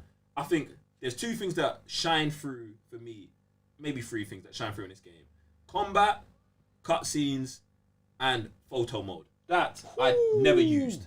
Do you know what I'm saying? Because, bruv, I feel like the scenery in this game is only good for the photo mode. And I feel like they've done it like that to draw you away from the real shortcomings of the game that are stealth, bro. No, I don't think so. But how? Because usually these kind of games, I think other games kind of done it, where it's a grim, dark world, it's full of death and stuff, and most of the games, like, it's just dull and Jerry. The only game that got away with it was The Last of Us, because the whole setting's like that. The whole story is just grim. Like, I don't expect to see any rainbows in that game whatsoever. Yeah. But the way that there's a contrast between the environment and what's going on in Tsushima, I thought that was just a beautiful mix. And you don't see that in too many other games. Even Batman, Arkham Knight, that whole game is night. Yeah? Yeah. But at the same time, I don't know how those men done it, but they brought colour to the game, fam, during night time. Yeah, but what's this got to do with the thing? Like, even with Batman, like, that's again a dark noir kind of game. But they brought life to the whole environment with the neon colours and stuff like that. Yeah. I'm glad that they kind of did that. And things with Ghost of Tsushima, if it was just like green trees everywhere. No, the game looks sick, bro. That's what I mean. Like, the game looks sick, but all Sucker Punch games do look sick. Do you get what I'm saying? And I was just like, bro, like, I didn't feel like the environment was like super. I loved it. No, it looks great, bro. Yeah. But it does. Besides, there's no purpose, bro. You can ride through trees, like, bro. The animal there's a bear there, and I don't feel like there's a lot happening in it, bro. I don't think so. Besides just random, okay, kill these 5 people here. That's the same thing every other Sucker Punch game. What did you want in between? Because I've seen games where it's just bare nothing. I'm not complaining about it. I'm just saying, bruv, I will just prefer to fast travel because there's no things that happen that you need to do. Like, you're never coming across something that you need to do, bruv. And like, I'm not just gonna ride around for bare hours. I don't know. I feel like even if you just go through something's gonna pop up where they're saying it's an undiscovered location. You go there. Yeah, there's gonna be a side quest. There's that. Something to do with one of your attributes. So I think there's always something going on regardless. And even if it's just standoffs with the Mongols, I think there's always something going on. I've seen games where there's literally like you go from A to B. Besides standoffs, besides standoff with the Mongols, what else happens? You got side quests. Yeah, but side quests is just another way to get to a standoff with Mongols. And even with the side quests, they're always different. You either follow the fox, you either follow the bird, you either do the bamboo shrines.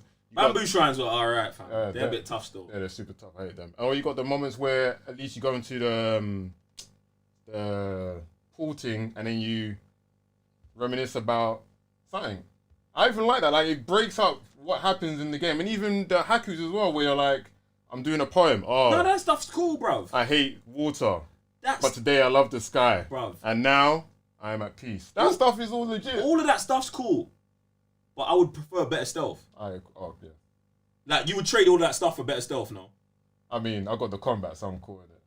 Alright, cool, bro. Yeah. Like, bro, I just don't feel like they fulfilled that side of being the ghost, like that they sold the game on, bro. Also, when it comes to customization, bro, the level of customization in the game is not as deep as they make you think in in everything else, in all of the promo stuff. The level of customization is not that deep, bro. Like, you get these outfits and they can have like 4 different colors, bro, and you can change your helmet or your mask, bro. Bro, I was expecting to be able to change everything. I can change my pants, my shoes, I can make the ghost how I want, bruv, but I can't, bruv. Do you know what I'm saying? Like, there's minimal things that I can do, bruv.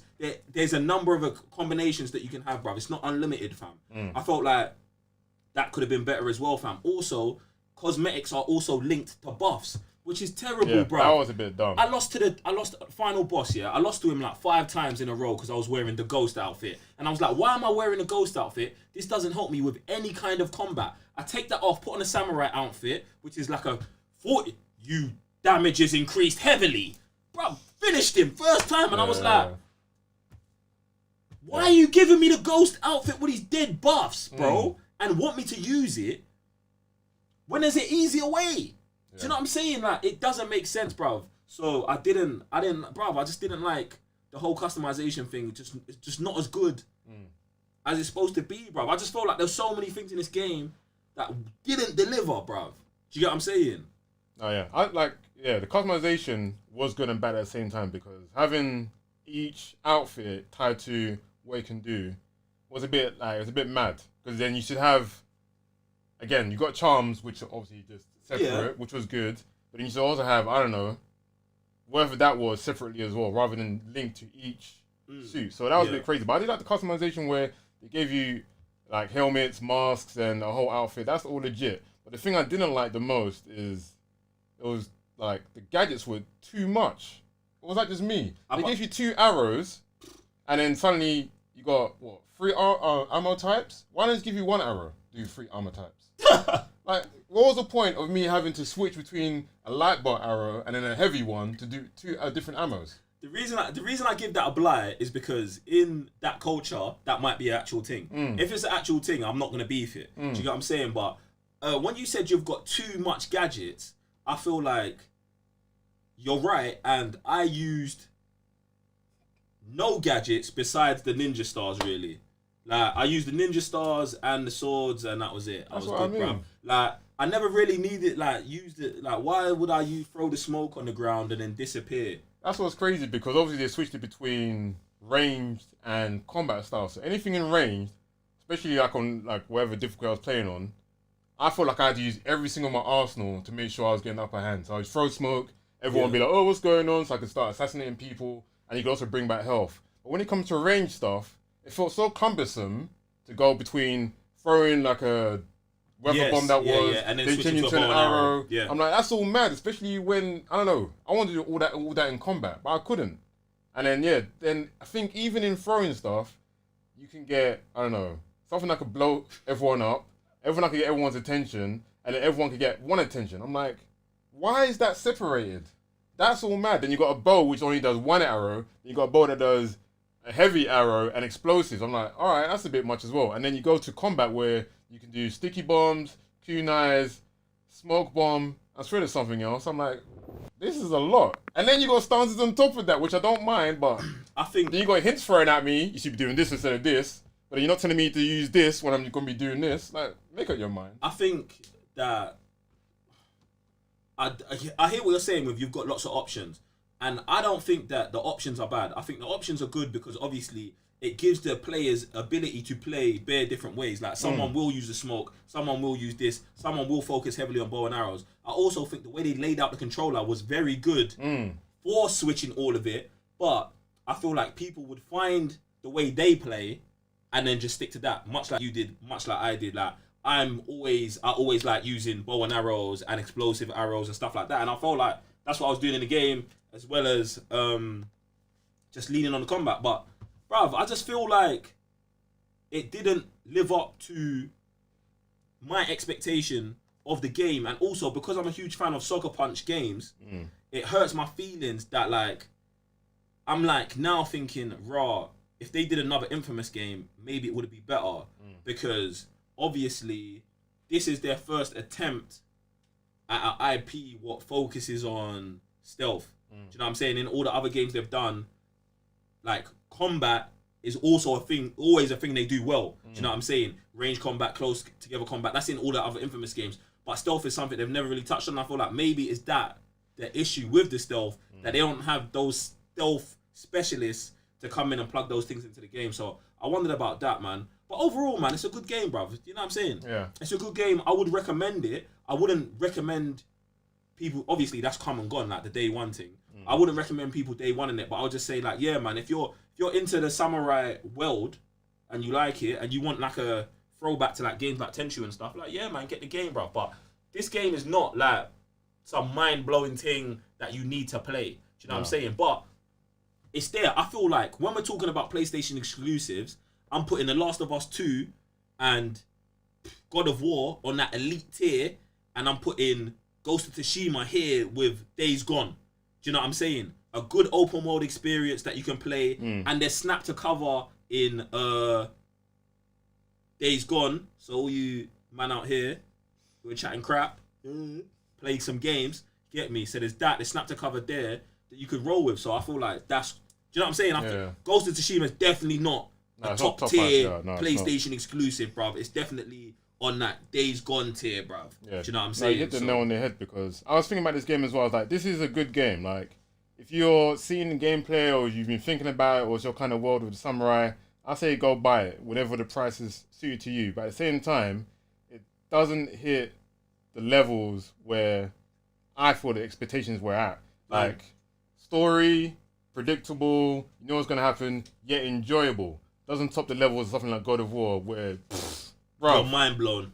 Check that story out. Yeah. Combat, same thing with God of War. Like, in fact, no, I want this to combat. The combat is definitely something different I've not seen in any kind of other exclusive. However, the duels, compare that to something like Uncharted 4 at the end. Yeah. Uncharted 4 beats that. Yeah. Which is, for me, is mad. Yeah. So that needs to be worked out. Stealth doesn't even touch the levels of The Last of Us, so that needs to be worked out as well. So this is all crazy, but at the same time, it doesn't touch the levels of a lot. Like, that's what I'm saying. When I had forgot about Days Gone having snapped to cover, and I'm like, that's a zombie game, bro. Right. But then maybe someone could be like, well, they're just copying The Last of Us, and that's why they've got snap to cover. But bro, snap to cover should be in all games that you can hide in, bro. yeah. So Get me? like, Or did that guy train as a ninja, Deacon? I don't know. Maybe he's been in the world for a while now. Maybe, so yeah. Couple of years. Alright, cool. But that's what I mean. Like, it's their first attempt stab, yeah. at the thing. But at the same time, Stab. you're at the end. Good one. You're at the end of the PS4 cycle. There's some mistakes you shouldn't be making, but it's a bit of a double-edged sword. So good game, but I'm looking forward to part 2 for sure. And part 2, you gotta bring I don't know what to say with that, but you gotta bring the heat. I can definitely wait for part 2. I do want to do a shout out for their skill tree. I do feel like the skill tree is good. That's what I mean. Like, they really do cater to feel like how they want you to play any point in the game. I do like that. Even though I feel like less would have been more. Like I said, I think there was a bit too many like gadgets, so to speak. But my only issue with the skill tree part is just the buffs being connected to the clothes. Other than that, if they took away that, if they did another set of charms for just you, like your armor charms or whatever, that solves all of that, fam, for me. Well, so. But yeah, man, good game. Yeah, and the other point was it just wasn't polished. What do you mean? Like, for an exclusive, I've never seen a game come out day one. You had a crippled ninja at one point. Bro, I spent 2 hours with my ninja with his arms. Like this. His arms didn't move, bruv. His arms were down. He had a sword like this, bruv. It was crazy. Like, there was one point that was after the patch as well. Was it after the patch? That was after the patch. Oh, see, so there's other parts of the game where the polishes were like, whoa. In fact, yeah, I think you guys were talking about as well about you're in combat. Yeah, lock on. This game needs it.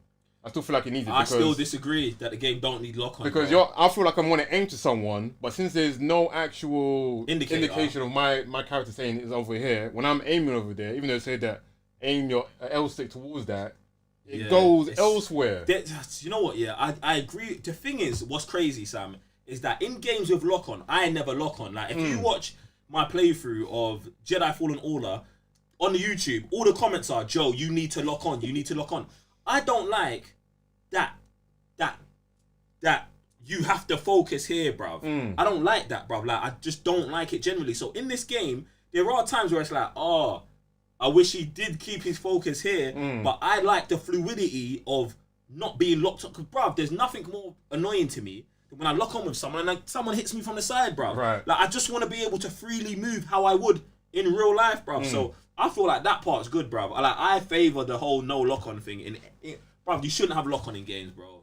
No, at least like the indication then, like I'm aiming at this towards here. This guy's highlighted. The indicator. I feel like they should do like in Jedi Fallen Order. I think it's just a dot. There you go. It's just a little dot, and you're like, well, if it's pointed here, this is where I'm on. Something like that, yeah. But I don't feel like you need the whole lock on, and then your whole perspective gets locked into that. And I feel like the camera was a bit mad in my game as well. The camera goes to the worst positions at the worst time, and always finds a bush to block your vision, bro. Listen, if you're running and there's people behind you and you're near a wall or a bush, the camera's going into the wall on purpose, and then you're just getting, you're gonna hear Jen here. That's what you're gonna hear, bro. I don't know why it's like that, but that's what it is. Because after watching, I think it was a GDC, what do we call it, conference, shout out to man like 30K, and then they purposely feel about how the camera moves when action happens. They told you, when there's one or when they said there's multiple people, they wanted it like this, but it wouldn't work in that world. Yeah. So they wanted it over the shoulder cam kind of whatever. So I thought with this game, why didn't it ever elevate to the top where you're still like overlooking everything, almost like an eagle, but at the same time you're never going to be behind the wall? I don't know, bruv, why they don't just disappear the wall, bro. That's what I mean. Like just disappear the wall. Like when, if a camera goes into the wall, that texture it disappears. Do you know what I'm saying? Because like in real life, if you're standing next to a wall, bro, you're not like looking through the wall, fam. Like I know it's a third person game, fam, but like levels, fam. Yeah. We've got a super chat anyway. Let's see. Yeah, just a bit of polish, man, which I was quite surprised about, but because the Last of Us other games. Do you want me to take it? I'll take it. I was gonna go into it, but go ahead. Nah, cool. I'm right here. Shout out to 30K Gaming who jumps in and says the gymnastics you have to go through when choosing alternate weapons is ridiculous. It's crazy because obviously Sam alluded to that earlier, and this is what I was saying. It's like it got to me to the point where it's just like I'm gonna make sure all of the things I use quickly are set up already. So I've got my ninja stars ready to go. Bruh, I know what it's called, bruh. And I like calling it a ninja stars, fam. See my ninja stars, yeah? My ninja stars. Yeah, baby, it's not called a ninja star, bro. I just called it a ninja star. So what's it? A ninja star? Shut your mouth. Get me. So yeah. So my ninja stars, I'll have them set, and I'll have my bows set, and that's it, bruv. Like I feel like because so much stuff is happening, you have to set it up like that and go in, bruv. Because I don't know how man are. That's how I play. Because that's crazy, fam. That's how I play. That's why I'm kind of glad when you choose the stance. That slows down. But everything else really doesn't, which I'm fine. So you want me to slow down choosing my stance, but when I'm choosing a weapon, you got to still be in the same time notion as these fighters right here. And that's nuts as well. The option to slow down during stance changes, but not to slow down during weapon select. Bro, if you had weapon select slow down, you could do a madness in this game. You could do ninja, swap, tum, assassinate, ninja star, sticky bomb. Like, you could do everything, That's how I play. But maybe then you'd be too OP. No, because it's in Spider-Man. What? Boy, Spider-Man. See? Yeah. That's what I mean. Spider-Man, you do the thing. Case closed, then you choose the wheel. Yeah. Like, everything else is pepping in the other games. Like, you're at 2020, end of the PS4 cycle. Why are you not there yet? It's mad, but it's not mad. It's a shame. But yeah, man, like I said, look, good game. Not top tier when it comes to PlayStation exclusives, but it's definitely up there, bro. Do you know what I'm saying? If I get, man, don't give number ratings in it, but do you know what I'm saying? I say it's a good game. I say play it. Combat is legit. You will enjoy the combat. You will feel like a samurai. Like you want to go to camps and just chop everybody down. No. Regardless. Yeah, and the jaws are sick. I feel like that's one of the things I'm most excited about jumping back on is to go in and do more showdowns. Go in and just cut man up more. That's the thing I want to do. I'm over the whole trying to sneak around thing because the stuff like it's not satisfying as the combat. So that's all what man is about from there. Now, would you say it is a must play? No. Okay. Not saying that it's not, but I'm just saying. I don't think it's a must play. I think it's a really good game. Yeah, really good game. It's a really good game. Play it eventually, but play it when you come around to it. Then yeah. I won't say it's not missable either, but if it's on your radar, you're gonna play it. If it's not, you missed it for a reason. That's what I'm gonna say. before we shut this whole thing down, 30k's back. 30k game, and says the thing that really holds back this game is that it's a standard open world and not a handcrafted linear game. Now, I don't know if I really agree with that, because I feel like the story is that, you know what I'm saying? I think the way I played it, I drove the storyline forward in it, so it felt quite linear, which you have the option to do. And I feel like one of the things with like maybe consumers in general these days is that when you see an open world game, you want to go and do all the open world stuff, but the option to play it linearly is there. And I feel like I played this game quite linearly, and I didn't feel like there was an issue with it. And now when I do jump back into the game, one thing I did like that they peppered in the rest of the world, like everything to do after the game is finished very nicely. They're like, all right, look, you've killed the boss, but all of these mongrel camps are still here. You've got to clear them out. I feel like that was a great way to be like, oh, whatever you haven't done, go back and do. It makes sense in the story. So I feel like that wasn't an issue at all. Yeah, like I'm kind of on the same boat where I feel like, yeah, it's very open world, but I never felt like I had to do anything. Yeah, like I could just go through the story, and it felt like the story led you to those points anyway. So if you want to do a side mission, it's there. If you want to do like a main story mission, and a whole course never makes you trail off unless you want to. But I could see it be a linear game, which is really, I think what a fair case trying to say is that if it can actually just be a linear. It could be. Yeah. It definitely could be. Which is nuts within this, right? Because I've seen open world games where you probably couldn't have them as a linear game. Yeah. No, it definitely could be. Well, yeah. Legit. Guys, appreciate everyone coming through. Hope you enjoyed the impressions and the review.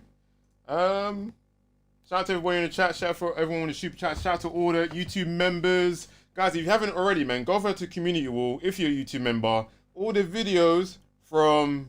Do they know already? From what? You know. The members know. Oh, the members know. Alright, so the members, if you know what's up, everything's at the Community Wall. You get to see your videos now. So you also get to request, I guess.